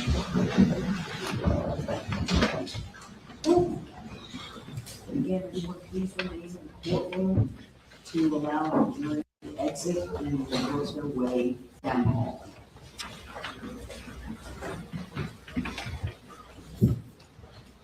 We're incredibly grateful for every single one of our subscribers. Whether you just discovered at Truth Talks Live or you've been a day one truth teller, we see you, and we're proud to show up for you every day. But here's the reality. Independent media is under attack. We're committed to bringing you real voices, real perspectives, and a truly multicultural lens on world news. And that mission comes at a cost. Over 300,000 viewers tune in daily.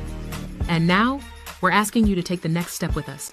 If every viewer gave just $1 through Cash App, Zelle, or PayPal, it would keep our engine running strong and allow us to continue delivering facts, not fiction. So here's the challenge. Support what you believe in. Tap the Cash App symbol or become a paid member today. And from all of us, thank you.